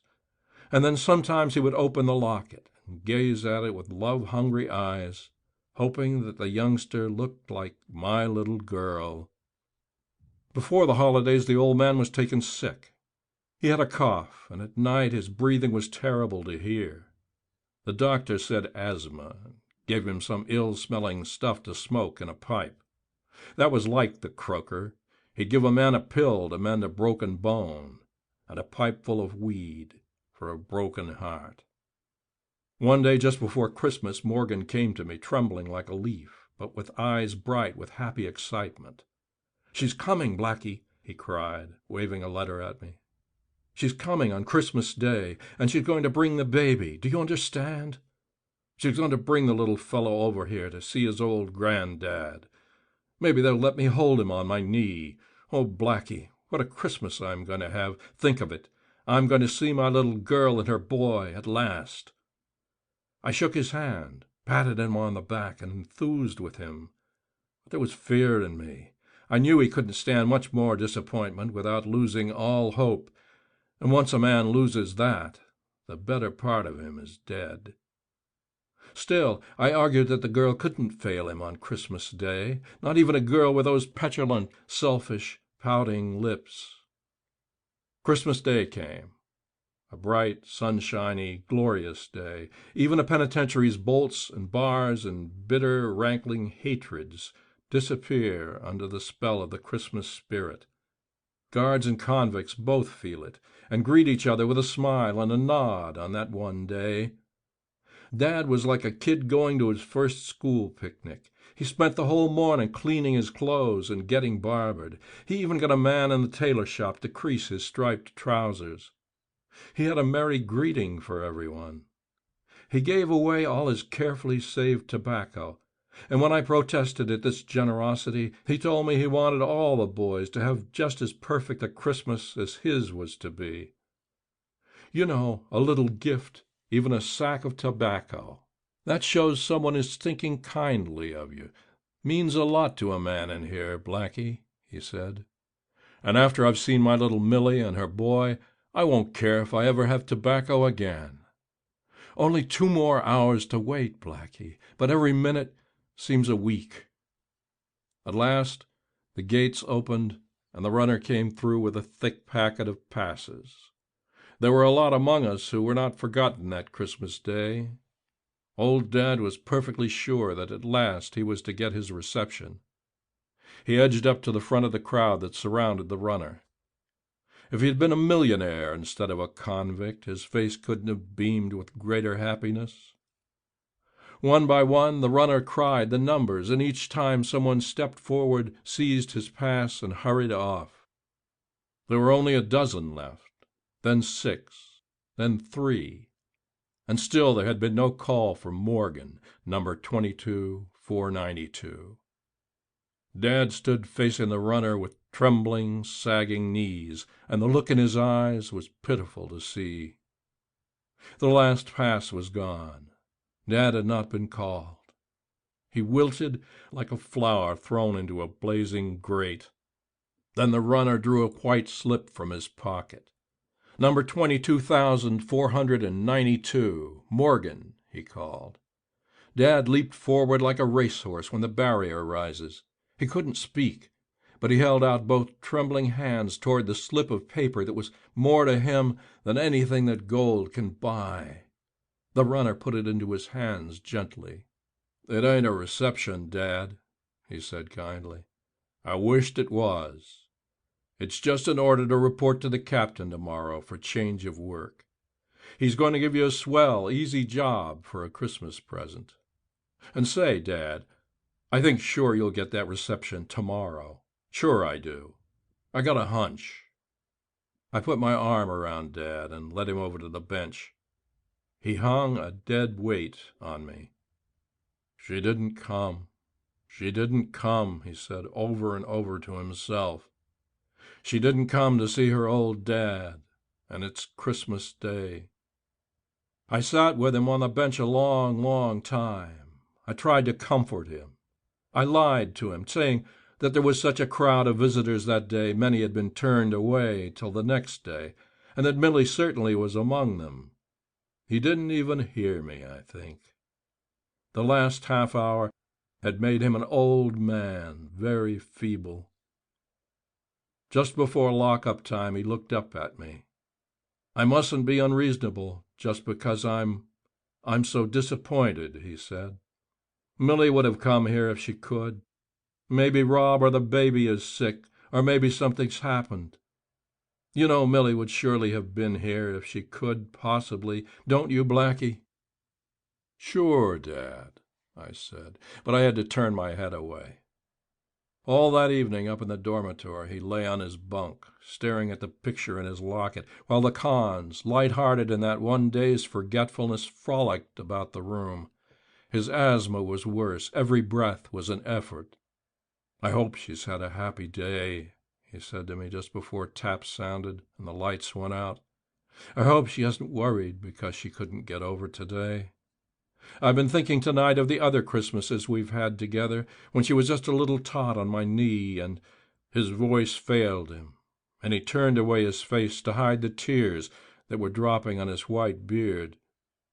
"Damn that girl," came involuntarily from Cushions.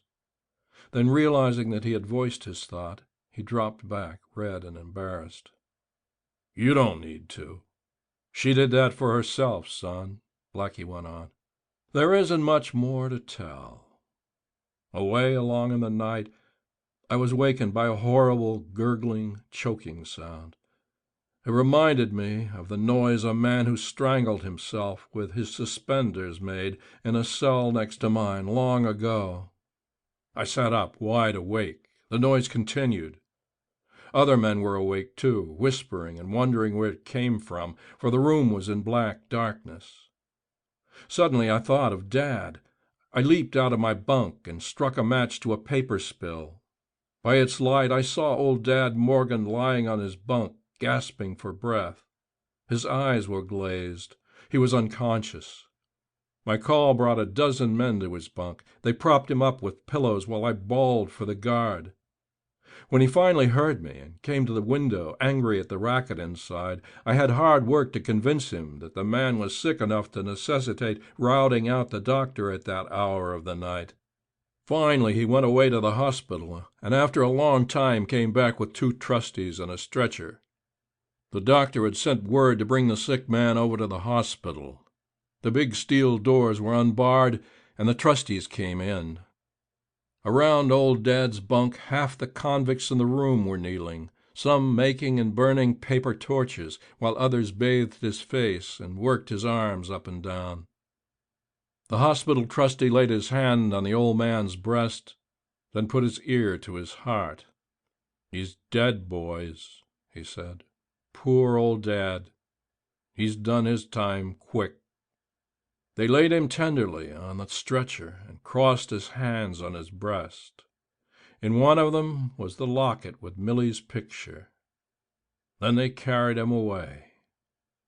We never saw him again, but 2 days later they took him out to Cell House 7, the prison burying ground. And he's lying out on the sunny hillside now, doing his time, like you and I and all of us will do it sometime, boys. Maybe he's better off. He must be at peace there. And maybe he's dreaming, untroubled, of the Millie he thought he knew, but who never existed. The day they buried him, a letter came from her to her father. She said Rob had decided to have their Christmas dinner in the middle of the day instead of the evening, so of course she hadn't been able to keep her promise for Christmas Day. Then she hoped he wasn't disappointed, and said she'd try to get over on New Year's. When I heard that letter, I thanked God that old Dad was living at peace out on that brown hill. Centuries out there are shorter than the first half hour after he knew Millie had failed him on Christmas Day. If there is such a thing as justice or right anywhere, here or in some other world, that old man has a lot coming to him, said Cushions reverently. I wish the 4 of us had his chances on that last great day when the graves in Cell House 7 will open, answered Blackie, as Luz blew out the opium lamp and put away the layout. End of the story about Dad Morgan by Jack Boyle. Section 3 of Boston Blackie, Stories Around the Opium Lamp by Jack Boyle. Death Cell Visions. "The town is red hot," said K.Y. Luz. "And getting hotter," added Jimmy the Joke. "There's a $5,000 reward for the arrest of one or all of us," gloomily, from Cushion's Kid. Boston Blackie, their chief, took his pill of opium in a single draw and blew out the smoke reflectively. In the argot of thieves, a red-hot town is one in which outraged public sentiment has forced an apathetic police department to make a real effort to stop a wave of crime. "So the town's burning up, eh?" said Blackie. "And there's a reward out for us, and that sack of diamonds buried down below. Well, what did you expect? Did you think the Chamber of Commerce was going to tender us a vote of thanks for cracking a safe in the busiest block on the main stem? Did you expect the mayor to invite us to a banquet? Of course the town's hot, and going to be hotter, as the joke said. From the tone the papers take, it looks as if it's up to the police chief to catch us or resign." "That's just it," concurred Jimmy. "They're currying this town for us with a fine-tooth comb. If they happen to spot this house, we all know what it means. We'll be lucky if one of the four of us fights his way out alive. And you know, Blackie, that Pinkerton watchman got a good square look at you as you left the store.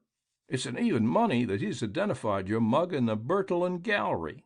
Don't you think it's time to play checkers and move fast?"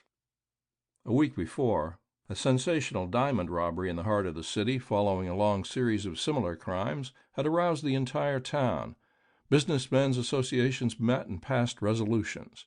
The newspapers printed double-column editorials bemoaning the inefficiency of the police department, and the harried chief of detectives put his entire force on the case, telling the men with a curse to go out and arrest the safe-blowers or prepare to lose their wings, which in police parlance is to go back to patrolling a beat.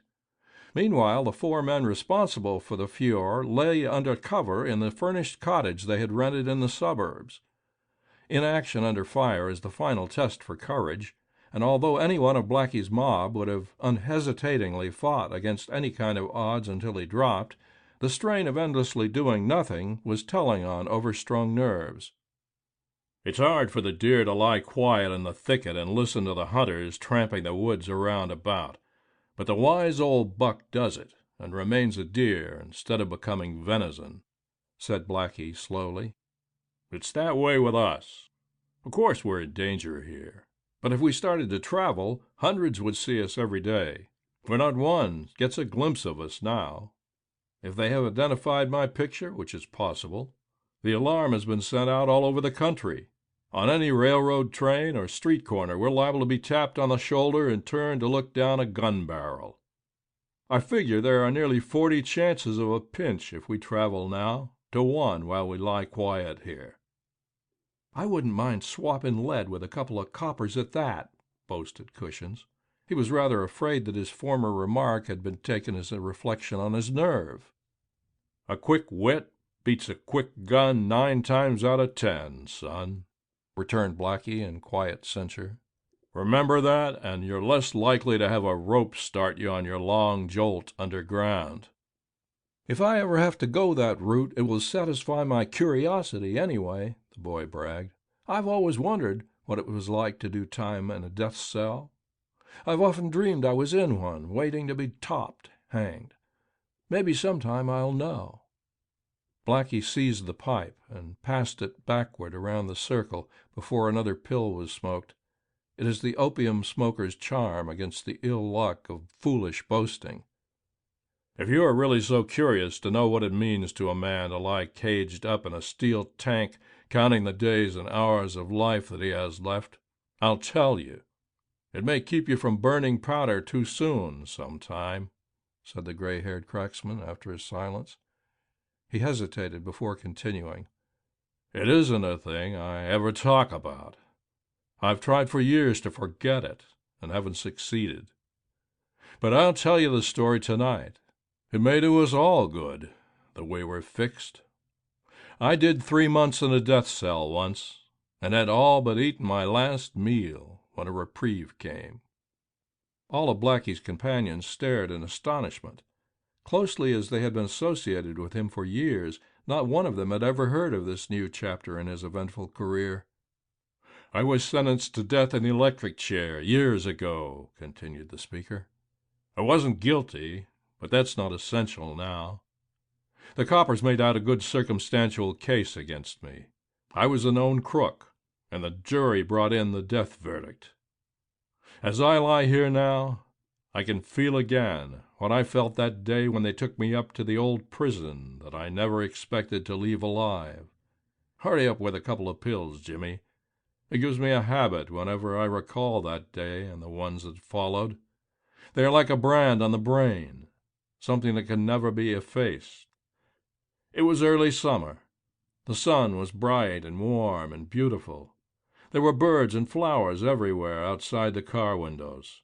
Inside, handcuffed to the seat, I leaned toward the window and saw the children playing, men at work in fields, farmers on laden truck wagons, city folk in automobiles. Everywhere there was life, and I was going to death. Everything my eyes saw was for the last time. I could never look again upon any of these simple everyday sights that now, since they were lost to me, for the first time seemed so deeply worth while. I remembered the executions I had read of in the papers. They had never impressed me very much, and now my thought came to me as a shock that my execution would mean as little to the outside world. They would read that I died stoically or cravenly, with a curse or a prayer on my lips, and forget me in the box score of the ball game. At the prison, all the preliminaries over, I was led across a beautifully flowered garden to the death house. I walked slowly beside the captain who had me in charge. I took a last look at the flowers and the sunshine, and then another, and still another. "That's right," said the old captain. "Take your time and get a good look round. It's your last chance, son." I shuddered and was ashamed of myself. Was I, who had always prided myself on my nerve, weakening already with the day still weeks ahead of me? The heavy door of the death house opened. We entered, and it closed behind us, blotting out the sunlight. I had said my last good-bye to life. I was glad it was over, for the strain was getting on my nerves. After being stripped and given new clothes, I was led down a corridor with cells on either side. Faces that seemed curiously yellow in the glare of the electric lights peered out at me from behind curtains as we passed down the tier. There were 14 men there before me, all waiting as I was for one inevitable end. They put me in a cell with another condemned man. I threw my coat on the iron bunk and turned to look at him. His face was yellow like the others I had seen, and haggard. His eyes were bright and glowed as if there were a flame behind. "When do you go away? What's your day?" he asked. "August 31st, I said. "My day, too," he cried out. "We go away together. But maybe you've appealed and will get a stay." The thought seemed to hurt him. "I didn't have any money and couldn't appeal," I answered. "Oh, then we will go away together. My appeal was denied last week." He seemed relieved. As soon as we had told our names, he commenced to tell me the news and gossip of our little world. For to men in the death cells, the whole world lies within the 4 walls that blot out forever that other world on the outside. A wife murderer was the next due to go away. He had refused to see the priests, and threw in the chaplain's face a Bible that had been sent him. Another man, whose time also was nearly up, babbled secrets in his sleep, and was thought to be insane. "It is hard for a man in here to know whether or not he is sane," said my companion, looking at me intently. "Strange things happen in this place, things neither of us would ever believe on the outside. I'm glad they put you in with me. Either you will see what I see, or you won't. Either way it will help me." "What do you see? I don't understand," I replied, puzzled. The suspicion that he was crazy grew in my mind. "You'll know soon enough," he answered, and dropped the subject. The long, monotonous days dragged wearily by. We were glad each time night came, and yet begrudged the lost day. Each night left one day less of life for us. We read magazines, played checkers, tried novels, sang with the other condemned men, but no mental diversion ever removed the specter of the chair that waited at the end of the road we were all traveling so swiftly. I remember one night I was reading an absorbingly interesting book. It was Père Goriot by Balzac. I read on, my eyes following the printed words on the pages. My cellmate spoke to me, and I came out of my dream, realizing that for many pages I had not sensed one word I read. While my eyes traveled the lines of the book, my mind had been on the chair. I was wondering whether the cold, damp cap that was to be clamped over the shaven spot on my head would send a shiver through me that would be mistaken for cowardice. I threw down my book in disgust. "Pal," I said to my cellmate, "what's the use of lying to ourselves? Neither of us mention the chair aloud, but both of us are thinking of it every minute we are awake, and dreaming of it when we sleep. What do you say if we quit pretending and talk about what's in our minds? It may help us to pass the time." "You're on," he cried eagerly. "I've wanted to suggest it, but didn't know how you would take it." After that we spent hours debating every imaginable phase of our approaching end. We recalled every printed account of an execution we had read. We argued the relative ease of death by hanging, by a bullet, and by electricity. We even made a sort of game of it in this way. I would say, "What will happen 11,520,000 times yet before we go?" You see, boys, I still remember even the figures after all these years. It was my cellmate's task to guess what I referred to. In this case, the answer was our heartbeats. Each of us vied with the other in inventing and computing these conundrums. Always we selected something in which the answer was some gigantic number, running into billions sometimes. It seemed to push the chair farther back into the future to have such an uncountable number of units of any kind between it and us. We used reams of paper, figuring out how far an express train traveling 60 miles an hour could carry us in the days of life we had left. We estimated how far an ocean greyhound could take us in a round-the-world trip. We learned how fast the earth travels, and worked out with painstaking accuracy the exact distance it would carry us through space before the day. We read a magazine article on a comet which was said to be traveling toward us at dizzy speed, and learned how many round trips to the moon we had time still to make if we could travel with it. We made a table showing how many heartbeats and how many breaths were left us at the end of each of our rapidly dwindling number of days, and all this helped us to pass the time and keep down the ever-increasing mental tension. The wife murderer's day came. The night before he refused to sleep, preferring the long torture of consciousness rather than to lose one of his precious minutes in insensibility. All night long we sang for him, from cell to cell, hymns, ragtime, popular airs, everything. I recited The Girl with a Blue Velvet Band, and Frankie and Johnny.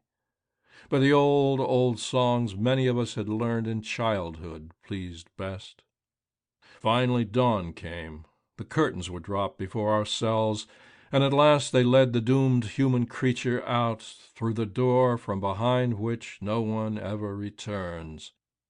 The chair was within 20 feet of one of the walls of our cell, but although we listened, dry-lipped and trembling, after the death party passed out, no sound came to relieve the strain of that frightful silence. It was on the day that the second man was electrocuted after my arrival that my cell partner broke down. After the last chorus of goodbyes had been shouted as the death party passed down the tier, the door closed behind them. That terrible, unbreakable silence that seemed the very embodiment of death itself was upon us. We could have heard a pin drop at the farthest end of the cell-house. Each of us was picturing that hidden scene so close behind us in the execution room, and each of us saw himself in the chair. At last, someone coughed. The sound was like a blow. My partner cried out hysterically and tore at the wall with his fingernails. I picked him up in my arms and laid him on his cot, where he lay sobbing like a child.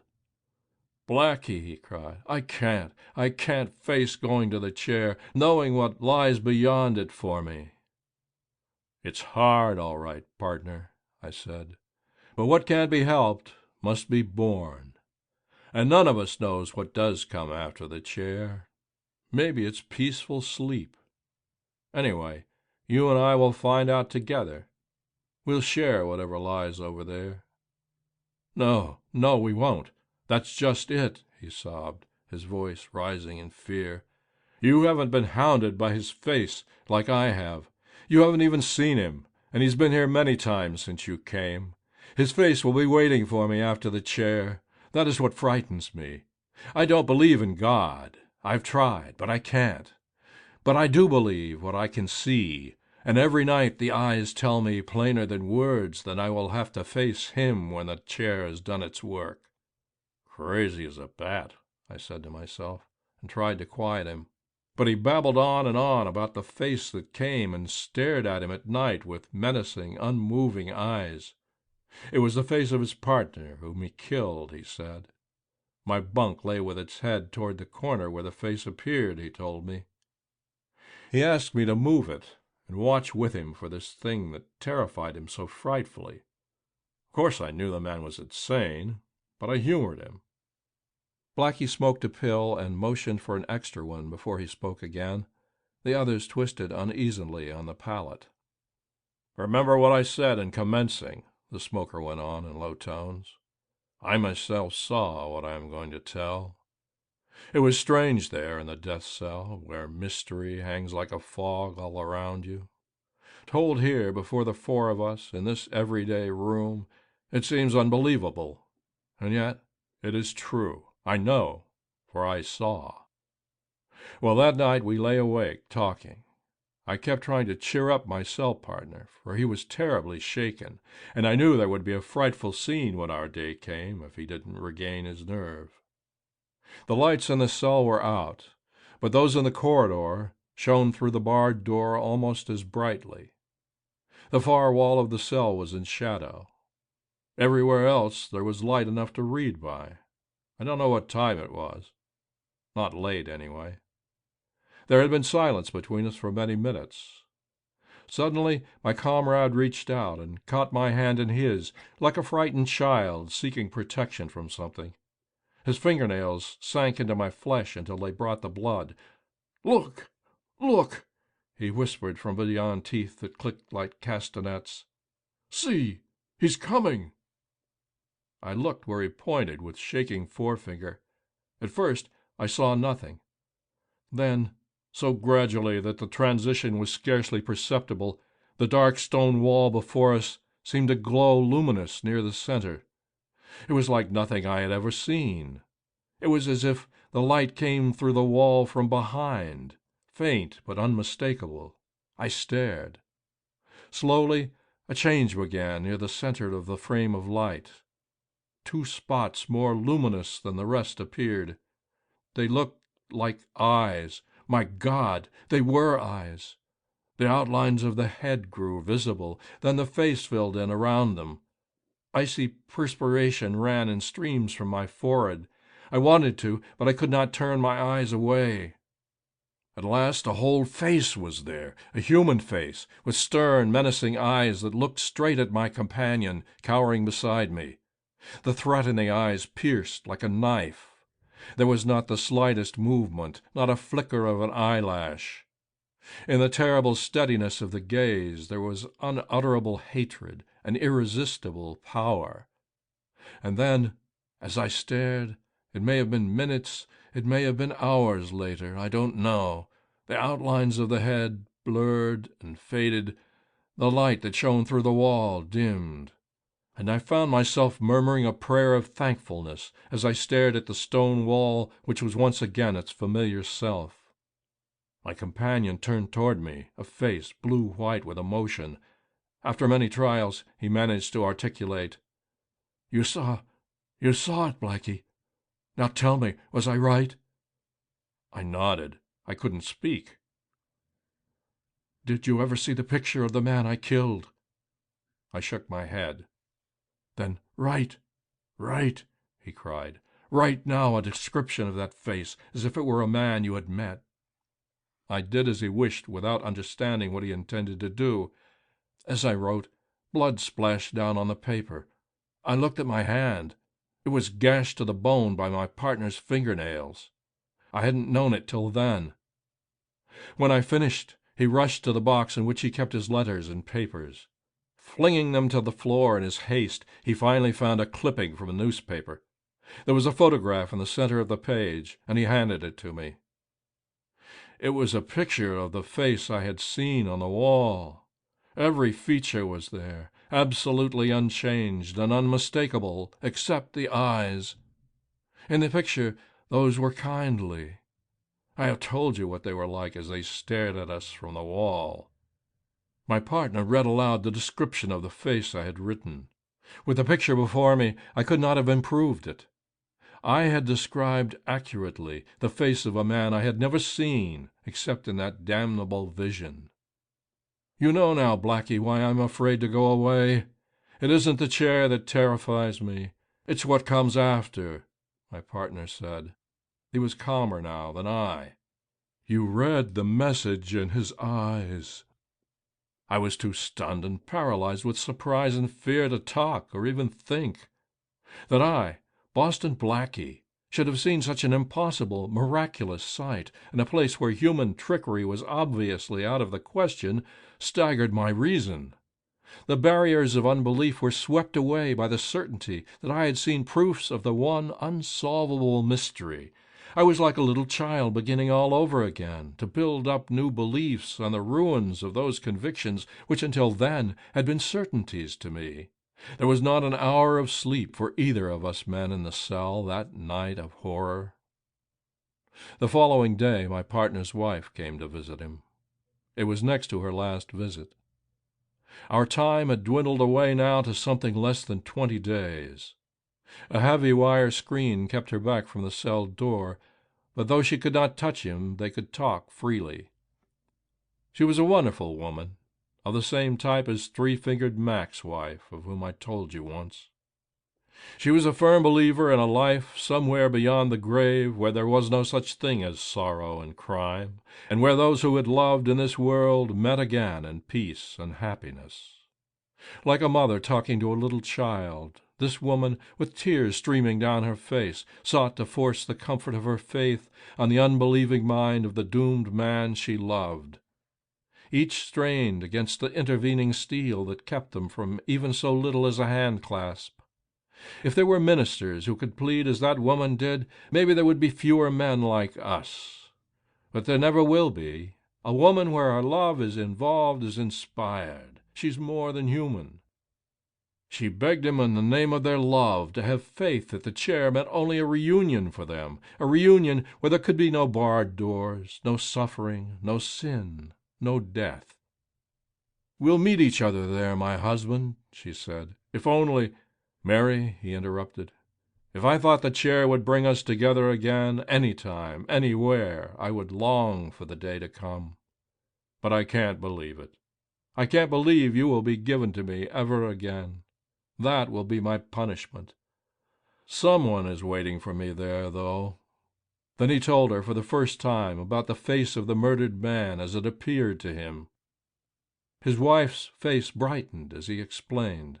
The light of some new and wonderful resolve shone in her eyes. She pressed her face to the wire netting and whispered to him like a mother.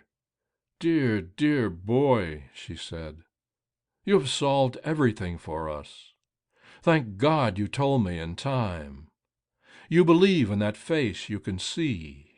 You shall have my faith, too. When the time comes, you shall go knowing it is to join one who loves you, not hates." The guard came to say that her visiting time was up.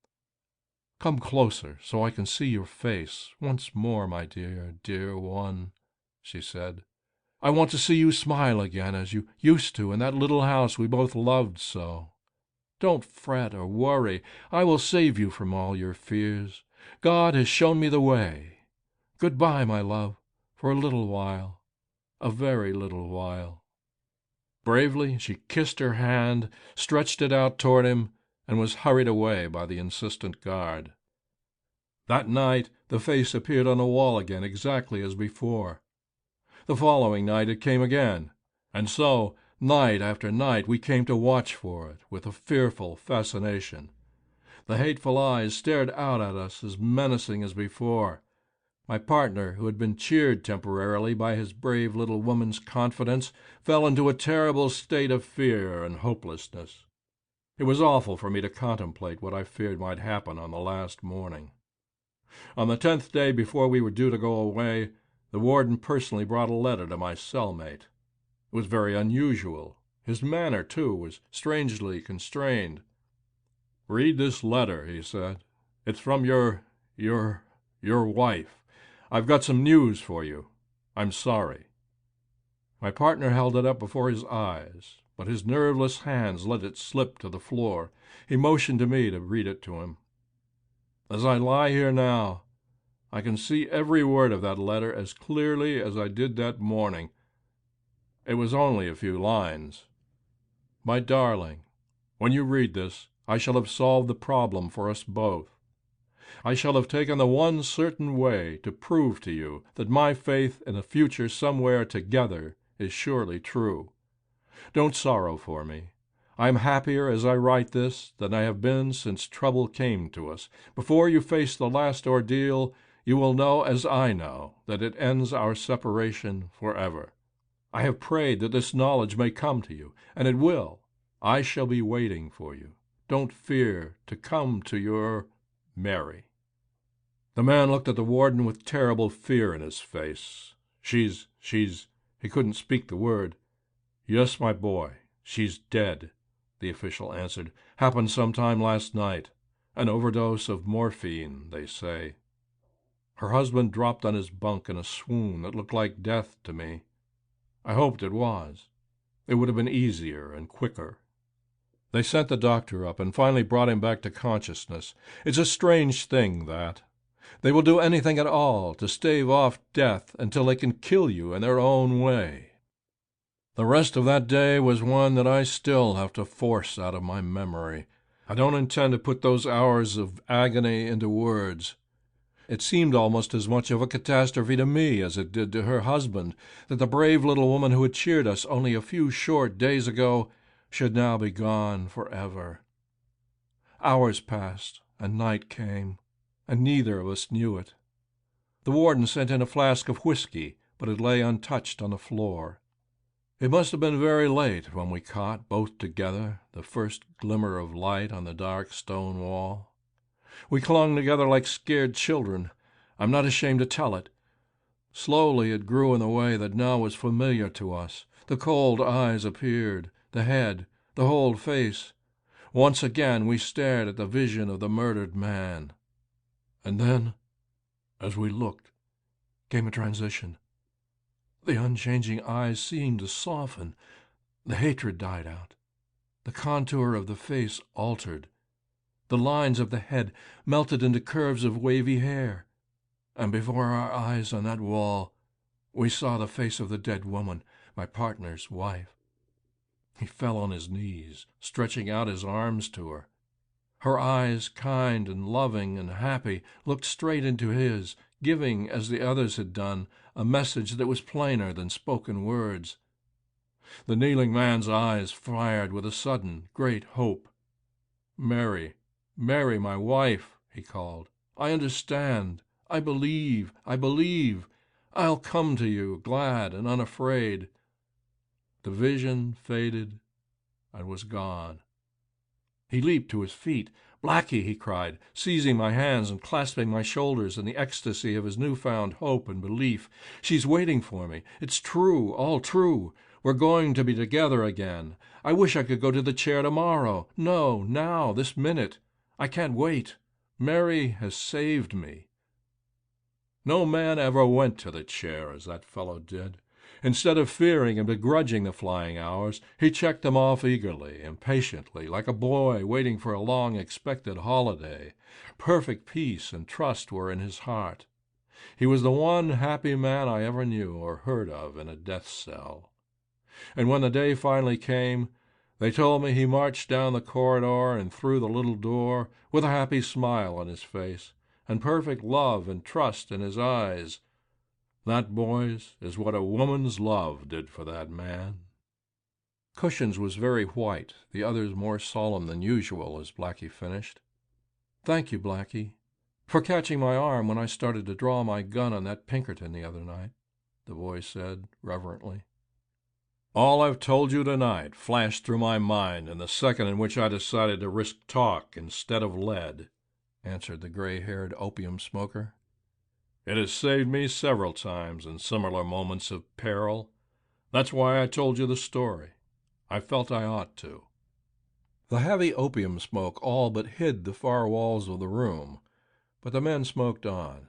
The pipe passed round and round the circle many times. "Did any priest or scientist ever try to explain what you saw, Blackie?" asked Jimmy at last, as though there had been no break in the conversation. "No one ever had a chance. I never told anybody but you three," was the answer. "I read once, though, that some professor laid an occurrence somewhere similar to what he called hypnotic thought suggestion between two overstrained minds. That's rubbish, though. I know what I saw." "How did you beat the chair?" asked Jimmy, voicing the question each had been eager to ask. "The man who really killed the Jew came through with the truth," answered Blackie. "He wasn't such a rat after all. He was safe in Lima, Peru, and he wrote a letter confessing his guilt and telling that the gun he had used was hidden in a hollow oak just outside the house where the Jew was killed. Its disappearance was one of the mysteries of the case. He gave its number and told where he bought it in a pawn shop. There was a lot of other corroborative detail in the letter, and the district attorney, after an investigation, was convinced that I was innocent. He laid the letter before the governor, who commuted me to life imprisonment. I can still feel the sunshine on my face as it felt on that morning when I left the death cell for the open prison yard. 6 months later, the governor was convinced I was innocent, and he gave me a pardon. I left that prison determined to live straight. I was young then, but here I am, gray-haired, and still a thief." "How did you come to turn back?" asked Cushions eagerly. "That's another and a longer story, son. Sometime, maybe I'll tell you. Boys, we've all had enough hop. Smother the lamp, Jimmy." End of Death Cell Visions by Jack Boyle. Section 4 of Boston Blackie, Stories Around the Opium Lamp by Jack Boyle. A Thief's Daughter. In a Wabash Avenue flat in Chicago, Boston Blackie and K.Y. Lewes lay beside their opium layout. Both were ill at ease. Their two companions, Jimmy the Joke and the Cushions Kid, who completed the roster of Blackie's safe-cracking mob, were missing. And when an opium smoker neglects his regular hour for the pipe, something is seriously wrong. A series of daring and successful robberies in the West had made Blackie and his men a prize long and eagerly sought by the police. Having sold their stolen gems to a New York fence, they still were forced to lie hidden, scarcely daring to show their faces in any city in the country. Blackie let one of his pills burn, a certain sign of keen anxiety. "It's a pinch, sure, or they would have been here long ago," he grumbled. "I'll give 'em 1 more hour. Then we'll have to get busy." "Listen," Lewes whispered, raising himself on his elbow. A key turned in the street door, and a man commenced to climb the stairs. "It's no copper, Blackie. It's the Joke," said Lewes with a sigh of relief, dropping back on his pillow. "The boys are all right." "Jimmy's alone. Cushions is pinched," contradicted the chief. Jimmy gave the opium fiend's rap, the safety signal of the underworld, then unlocked the door and entered. "The kid's yaffled," he announced laconically. "2 dicks, detectives, on West Madison Street got him. Hurry up some hop, K.Y. I'm half dead with a habit." Blackie looked glum. "Was it a rap or just a pickup?" he asked when Jimmy had eased his tortured physique with a couple of pills. Among thieves, a definite accusation is a rap. A pickup is an arrest merely on suspicion for purposes of investigation, and without any certain knowledge of wrongdoing behind it. "Just a pickup, I think," replied Jimmy. "We were coming out of Big Mike's saloon over on the west side. The kid was a step ahead of me. As we went out the door, he turned and ducked back into the saloon, signing coppers to me." "We've all told him 100 times to walk past a dick without batting an eye once he's been seen," put in Lewes in exasperation. "I know, but the kid don't stop to think," said the Joke. "I stepped out past them and bought a pack of cigarettes across the street. They didn't pay any attention to me, but followed Cushions and collared him in the back room. After a little talk on the corner, they called the wagon and took him over to Desplaines Street." "Did he have a rod, revolver, or anything on him?" asked Blackie. "Not a thing. He was clean as a whistle," replied the joke. "He's got to be sprung tonight," said the chief. "It won't do to let those fly mugs get to studying him too closely." Blackie rose and went to the telephone. He called up the residence of an attorney noted from coast to coast as the best fixer in Chicago. It was late at night. "Hello, is that you, Bob?" he began when the connection was complete. "Glad I caught you in. This is Boston Blackie. Didn't know I was in town, eh? Well, worse off than the coppers at that. No, we're not here for business, just a little pleasure trip. Suppose you're as strong as ever over at Desplaines Street. You could square anything short of a murder, and maybe that? Well, Bob, this isn't anything serious, just a pickup. One of my mob was grabbed by a couple of dicks in Big Mike's place tonight. How much to put him on the street?" "All right, 100 goes, but tomorrow morning won't do. I want him sprung now, just as soon as a taxi will land you over in the cap's office." "What's that?" "Sure, this is a one-party private phone. You think I'm from Newton, Kansas? A century and a half to spring him tonight, eh? I'll call that before you raise it to $200. No, I don't know what name he gave. The Cushion's kid is the man I want. You remember him. He was with me when we met you over in KC, Kansas City, a year ago. Goodbye, Bob. And say, not a word to the cap about who the kid is, or that I'm in town, or you'll find his price will rise. Phone me when the kid is out." "Sure, the dough will be at your office at noon tomorrow. Goodbye." Blackie hung up the telephone and dropped back on his bunk, perfectly content. This was a simple business transaction, too ordinary in his circle to be worth discussing. In this cavalier fashion, the underworld and the police too often call a truce to their mutual advantage, while the great American public pays the bill. 2 hours later, Cushion's appeared at the apartment, red-faced and sheepish. Luz glared at him stonily. Jimmy grinned, but it was at Blackie the culprit looked for a verdict on his escapade. The chief's face was inscrutable. The boy threw himself on the pallet, eager for a pill. "Gee, I'm glad I'm here," he said to cover his confusion. "I'm dead for a smoke. I'd have given 100 case note to have been here when they had me locked up in the can." "You're cheap," said Luz pointedly. 100 case note, eh? Why, it cost us $150 for the pleasure of your company here tonight, just because you couldn't look a dick in the eye." The boy flushed angrily. "Nix on the heavy talk, KY," said Blackie, intervening in time to prevent an angry retort from the youngster. "We all make mistakes. Cushion sees where he was wrong. The lesson is cheap at $150. I heard they had St. Louis fat in the tanks, kid. Did you see anything of him?" "Not a glim," answered Cushions, grateful for Blackie's intercession. "The can was filled with a lot of bums and a couple of cheap guns, pickpockets. There wasn't a grifter, thief, in the place that any of us would take a drink with." The underworld, as well as the 400, has its social strata, with the lines of demarcation as plainly drawn and as hard to cross. There was an old gray-haired woman, wine bum brought in, that I would have picked for a partner as soon as any of that mob of doormat grifters, continued Cushions. Say, she sure could swear faster than a copper can run, and she wasn't bashful about talking to 'em either, what I mean.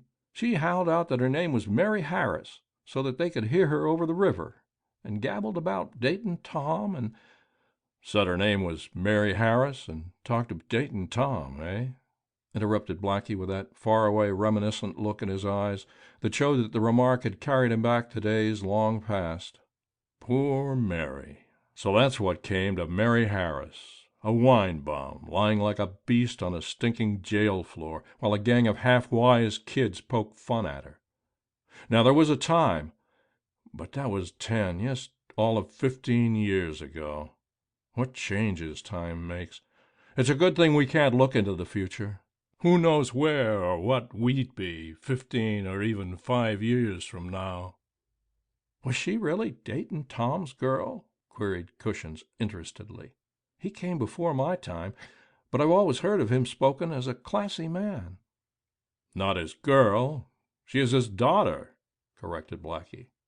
"She's only about 35 now, although I suppose she looks 50. When our kind hits the toboggan and lands in the gutter, time isn't counted in years. When she was 18, any one of us would have walked from Hyde Park to Pullman if Mary had said the word. She was 20 when we met in the dock in the West Side Court in Denver. That was the last time I've heard of her, until tonight. Boy, she did a thing that day that entitles her forever to the respect of any man who calls himself a right thief. As was his custom, Blackie signed for a couple of extra pills before beginning his story. A strangely twisted code of honor had Boston Blackie, master thief, but he lived up to it, and so, as he continued the history of the drunken pariah, his voice was softened by the depth of his feeling for the woman who had also had a code which he held inviolate. Mary Harris is the daughter of Dayton Tom, one of the old guard among con men. Her mother was, but there's no use calling names. She's dead. Let her name rest, he began. There never was a sweeter, a cleverer, nor a prettier girl than little Mary, in the days when Tom lived like a prince on the thousands he made, selling everything from the United States Mint to the city park to rubes from the Dakotas. The girl's parents were thieves. She was born in Phony Nick's hop shop right here in Chicago, and from the day she was able to talk, she was taught to hate a copper and love a thief. When she was 12 years old, she was the swellest little hop chef in the country. She never burnt a pill and never handed you a green one. Quick? Say, boy, she could take a man's habit off quicker than the joke. And he's just as fast a hop cook as you will find nowadays. Many and many a time I've laid in Dayton's flat out on Wentworth Avenue, talking business with old Tom, while Mary cheffed up real DUN, first-grade opium, the like of which isn't to be had now. Tom taught her to smoke, of course, but she was a strange kid even as a child. Pearl, her mother, was dead, and Mary kept house and bossed the old man as her mother used to do. But though she was around to lay out 7 days a week, she never smoked but a few pills, never enough to get a habit. She's the only woman I ever knew that hop couldn't ruin. Tom used to brag to the bunch that he was going to make her the classiest con woman that ever played a mark. She would have been a wonder, too, if she had been a thief at heart, as she figured to be by birth, environment, and training. But she wasn't. When she had finished cooking hop for us, she'd pull out a library book about Joan of Arc or Charlotte Corday, who killed one of the leaders of the French Revolution for the sake of France and then went to the guillotine with a smile on her lips. Tom let her go for schooling to a woman who gave private lessons to those able to pay for them, and by the time Mary was 17, she was a well-read, educated young woman that no man could have ever been ashamed of as a wife. Don't think that none of Tom's friends ever asked her, either. She refused a dozen of the best money-makers this country ever saw in our line. She was as gentle as a kitten and as kind as a mother to them all, but when she had said no, they knew she meant it. She was a strange girl, and had us all guessing. Now, don't misunderstand me. There was nothing of the copper about her. You couldn't get a word out of her that would have hurt one of us for all the money ever coined. She was as right a girl as ever lived, but she wouldn't steal. You've got your code of right and wrong, Dad, and I've got mine, she used to say when Tom would argue with her. You do what you think is right, and I'll do the same. That's only fair. I don't ask you to turn square, and you mustn't ask me to turn thief, because I won't. Then she would kiss him and go on reading one of her everlasting histories. Long before this time she had cut out hop absolutely. She still cooked for us when Tom asked her, but she never touched a pill herself. If there is any harder test for willpower, you'll have to show it to me. It was an open book to me for a long time as to what was going to happen eventually. I was smoking with Tom the day she told him. She came in, and we both noticed that her eyes were brighter than usual, and her cheeks had more color.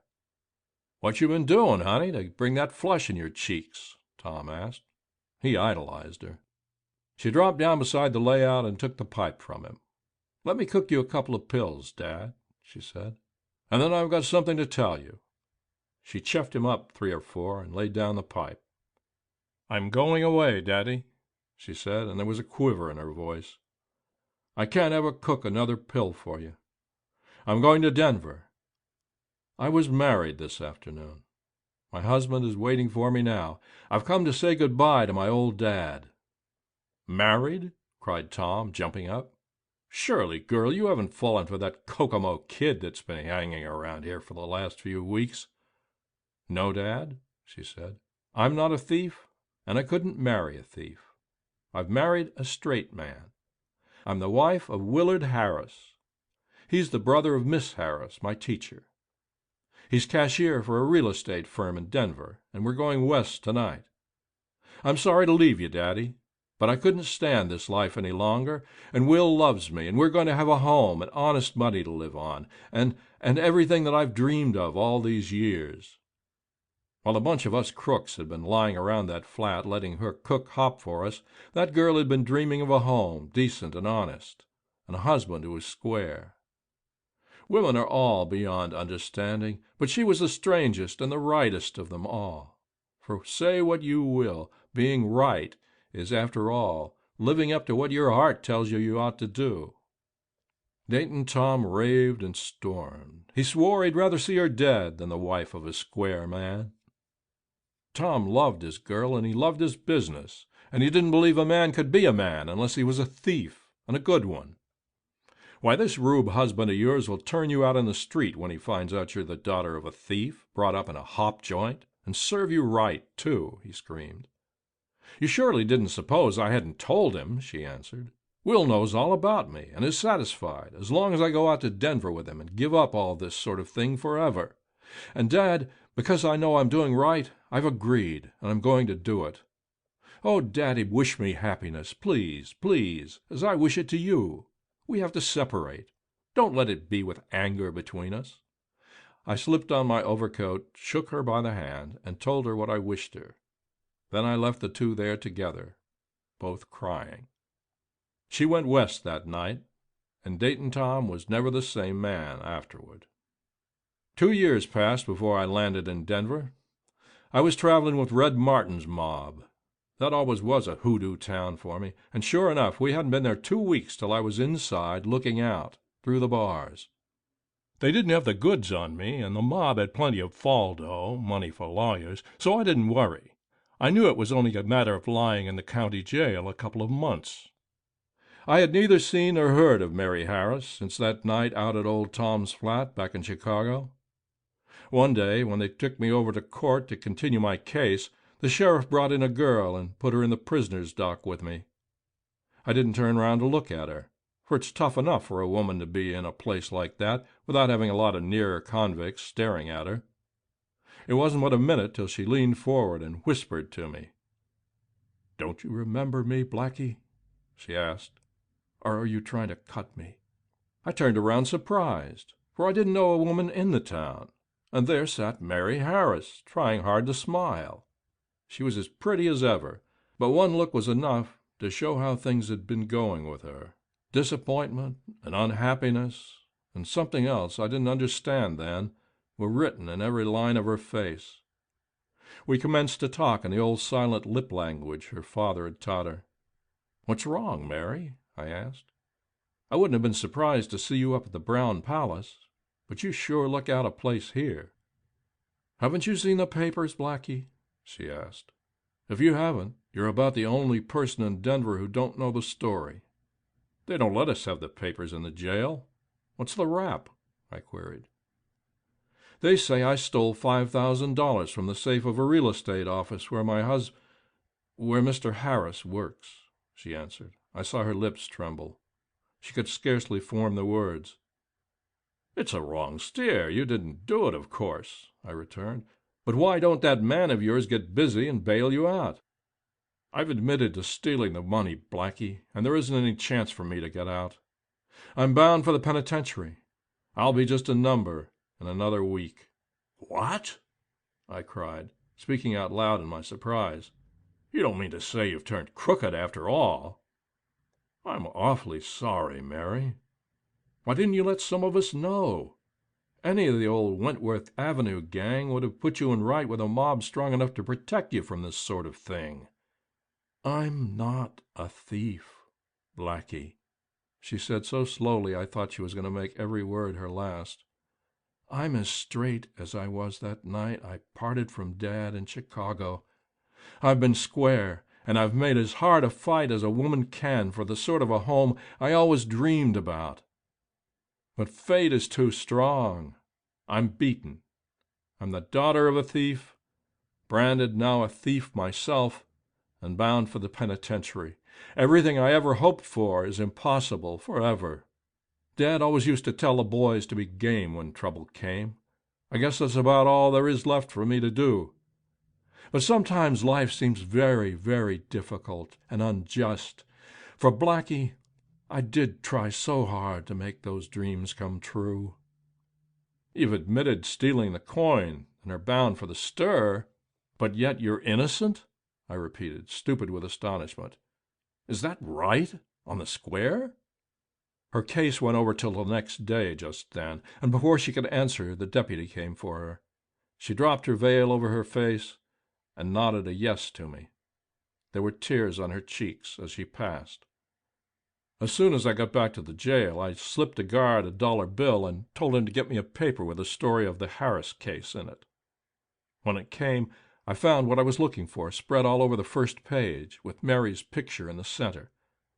$5,000 had been taken from the cash drawer in charge of Willard Harris, who handled the firm's collections. Detectives and a member of the firm confronted Harris at his home. He was livid with fear and seemed to show every evidence of guilt, so they were about to take him to the city prison when his wife interrupted proceedings and prevented a terrible mistake. "Will," she said, according to the paper, "you have taunted me with being the daughter of a thief and of an opium smoker. Well, I am. Now I'm going to show you what the daughter of a thief can do." She turned to the detectives. "I stole that money. He is innocent. I took it from the safe in his office while he was busy in another part of the room. Now take me to prison." "She's got the $5,000 in the Planters' Bank," said her husband. "I've tried to make her give me the money, but she refuses." The girl turned on him like a flash, the paper said, sneering at the trembling man. "You couldn't wait for me to tell him, could you, you poor pitiful jellyfish?" she cried. "And I once thought you were a man. I was brought up among thieves, as you have so often told me, but you're not fit to wash their clothes. The money is not in the bank. I drew it out and sent it away yesterday, so you couldn't get your dirty hands on it." The paper went on to give Mary a terrible roast. It talked about heredity, and how Harris had taken the girl from the gutter, given her a good home, and tried to make an honest, decent woman of her, only to have her rob his employers and then abuse him vilely. The captain of detectives called her the most brazen and cold-blooded criminal he had ever seen. She flatly refused to tell what she had done with the money, which really had been drawn from the bank, as she said, and when told she was sure to go to the penitentiary, she said she hoped it would be soon, for then she wouldn't ever have to see her husband again. The police had not been able to get the slightest trace of the missing money after it had been given to her by the paying teller. The whole business was like a cocaine dream to me.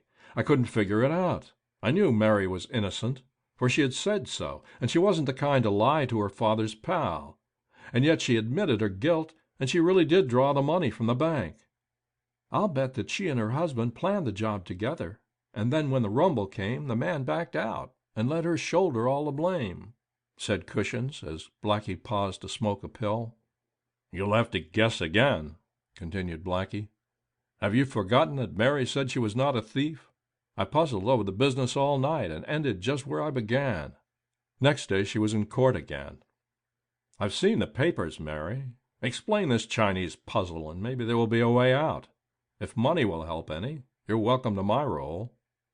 "Thanks, Blackie, but you can't aid me. No one can," she told me. "But I want you to do me a favor. As soon as you get out, get into communication with Dad, and tell him I sent a package with $5,000 in bills in it to his address in Butte. I couldn't register it for fear they would trace it. Be sure he gets that package. Then you can tell him what I'll tell you now. I want him to know that I've been right with everybody." It will be some comfort to me to know that he knows the truth while I'm doing my time, as the boys used to say. The man I married is a gambler, one of the kind that always gets plucked. I knew I'd made a mistake before we had been married 6 months. But like the old California squaw man used to say, I stuck by what I'd done. I tried to be a good wife. I tried to make a home for us.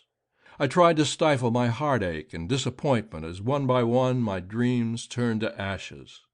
I was determined not to let our marriage fail, but the fight was hopeless. Will gambled away his salary, and often we scarcely had enough to eat, for I would not run into debt. I economized in every possible way, but the more I saved, the more he gambled. I tried to turn him away from cards, but he only taunted me with being a gutter girl and said he didn't need any lectures from a convict's daughter, and that I would be doing time myself if he had not protected me by giving me his name, which was too good for me. That was the way things stood 2 months ago when Dad went through here. Yes, I saw him, but I didn't let him know what a wreck I'd made of my life. I didn't tell him that after all I had married a thief at heart, but one who didn't have the nerve to steal. Dad was on his way to Butte, and he left the mob's fall dough with me. He asked me to bank it and hold it subject to his order in case of any of his men got into trouble. I couldn't refuse, and I didn't see any harm in it anyway. There wasn't any until one night Will came back from the races after losing a whole month's pay. He was in a nasty mood, and I was half crazy with worry, not knowing what we were going to live on. In rummaging around in my desk, he found the bank book showing the deposit of $5,000 in my name. He came to me with it, his eyes ablaze with hope. I hadn't told him about it before, for I knew he would try to get it to gamble on. I told him the money was my father's, and explained what it was for, that fall dough is sacred among thieves, except in case of trouble. I told him that if it were mine, I would give it to him gladly, but I said that we would be worse than the thieves he was always taunting me about if we used their money, which might save them from the penitentiary. He wouldn't listen to me. He pleaded for the money like a child, and even threatened me. He had a tip for the next day, and if I would only give him $1,000, we could put it back in 24 hours and have the winnings for ourselves.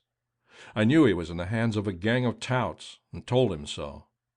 Then he cursed me and stormed out of the house, saying he would get the money whether I liked it or not. I was afraid he might try to forge my name to a check, so I went down in the morning and drew out the money after waiting all night in vain for him to return. The next night I sent the package to my father with an excuse. I had an intuition that in doing so I was saving myself from a great temptation. I didn't see Will for 3 days, not until the night I branded myself a thief. He came slinking into the house like a whipped dog. His face was so haggard and his eyes so bloodshot I feared he was sick. He threw down his coat and hat and caught me by the shoulders. His nails cut till the blood came, but he didn't know it. "I've got to have that money now, at once," he cried incoherently. "I'm ruined unless I get it before they count the cash at the office in the morning. I'm $5,000 short. I lost $1,000 the day after I left here. $2,000 more went yesterday, and the rest today. It's up to you to save me or see me go to jail." "I can't give it to you, Will. It's gone," I answered. I began to cry. "You lie!" he shouted at me. "If you don't give it to me, I'll kill myself, here, now. I can't stand prison and the disgrace of everything that will be in the papers.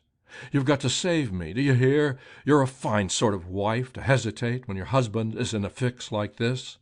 Why did I ever marry a woman like you?" I didn't know what to do or say. The blow was too much for me, and I broke down completely. If the money had still been in my possession, I might have yielded. I don't know what I would have done. But it was gone, and I dared not tell him so, for I really feared he would kill himself if he knew. He cursed and raved at me and accused me of wanting to see him in prison so that I would be rid of him and free to return to my old life and friends. I was wild with fear and anguish. I prayed for guidance, for some way to save him. Then the doorbell rang. He wanted to hide upstairs, but I pushed him back into the parlor and opened the door. In walked his employer and the detectives. The shortage had been discovered. I tried to brace Will up by talking, but his face would have betrayed him anywhere. They accused him of the theft, and he only mumbled clumsy denials. He was scarcely able to talk, he was so unnerved. I could have saved him if I had kept that money of Dad's. In sending it away, I had taken on myself the burden of freeing him some other way. He was right when he said it was my duty to stick by him through this terrible calamity. Every moment made his guilt more evident, and I was half crazed with fear. And then, like an inspiration, came the answer to my prayer. I could confess myself the thief. My birth and bringing up made it plausible, and I had often been in his office within easy access of his safe. Will was cunning, you see, even in his gambling-crazed moments. He had taken only as much money as he believed I could replace if he lost it. The fact that I had drawn exactly the missing amount from the bank would be regarded as conclusive evidence. I was so unhappy anyway that I feared nothing worse, even in prison. He had always taunted me with being a thief's daughter. Well, now I would prove to him that, thief's child though I was, I still was right and loyal. So I did it. I told them that I, not he, had taken the money. Before I could tell about the deposit in the bank, he did so himself. He was afraid they wouldn't believe me without some corroborating evidence, I guess. That's about all, Blackie. In the eyes of the whole world, I'm worse than the worst of thieves. But I know I've been right and true, and you know it now, and Dad will know it when you tell him. I have failed in trying to make life what I pictured it, but I have been honest, and I have lived up to my code and Dad's, for now that I think it over, there isn't much difference between them. Both of us, and all the old crowd who used to come to the flat, believe in sacrificing oneself for the sake of those to whom we owe loyalty, even when it means prison stripes. I've done that, and I'll have that thought to comfort me while I'm doing Will's time. Dad won't be ashamed of his daughter, anyway. It's not going to the penitentiary I dread so much. It's leaving it when I come out. God knows what will lie before me. That day she pled guilty to grand larceny, and in view of the particularly inexcusable nature of the crime, as he saw it, the judge sentenced her to from 5 to 7 years. I've never seen her since. I never was able to deliver her message to old Tom, either. He died out in Butte of pneumonia before I was released, so we never knew what befell his little Mary. He would have killed that husband of hers if I had been able to tell him her story. He was that kind of a man. "Didn't Harris do anything for her when she was in the stir?" asked Luz, usually the most untouched and silent one of the four. "Yes. He divorced her," answered Blackie. "I've told you what she was. Cushions has told you what she is. You boys who know what it is for a man to come back into the world with ex-convict stamped after his name can realize how much worse it is for a woman, and can imagine what sort of years have filled in the gap during which she has become Mary the wine bum. I intended to keep track of her after she came out, but I was doing a jolt myself when her time was up. Harris is still in Denver, I hear. I have never been there since. I don't want to become a murderer, and I might meet him if I ever stopped overnight in the town." The telephone rang, and Blackie answered it. "It's Blackie himself who's talking," he said in response to the voice on the wire. "Sure, he's here, smoking hop as fast as he can get it cooked. I'm obliged for your quick work, Bob, old man. And say, Bob, there's another little errand I want you to do. Send someone from your office down to the police court tomorrow morning and take out a woman named Mary Harris. Drunk or vague is the charge. I want to put her on her feet. I'm going to leave dough with you to fit her out with decent clothes and a decent room and have you pay her enough each week to live on. No name. Just say it's from one of Dayton Tom's old pals, who is coming back this way in a few months to see what the little girl he used to know as Mary Harris looks like. I want to try to straighten her up, Bob. The thought that someone is her friend might do it. All right, I'll be there with a coin at noon tomorrow. Goodbye." Blackie hung up the telephone and dropped back to his place beside the other smokers. "We'll grab the midnight rattler on the Alton for St. Louis tomorrow night, boys," he said. "I want to take a look at that post office in New Athens, and anyway—" He paused, hesitating. I might meet Mary Harris here, and I don't want to see her. Yet. End of A Thief's Daughter. End of Boston Blackie, Stories Around the Opium Lamp by Jack Boyle.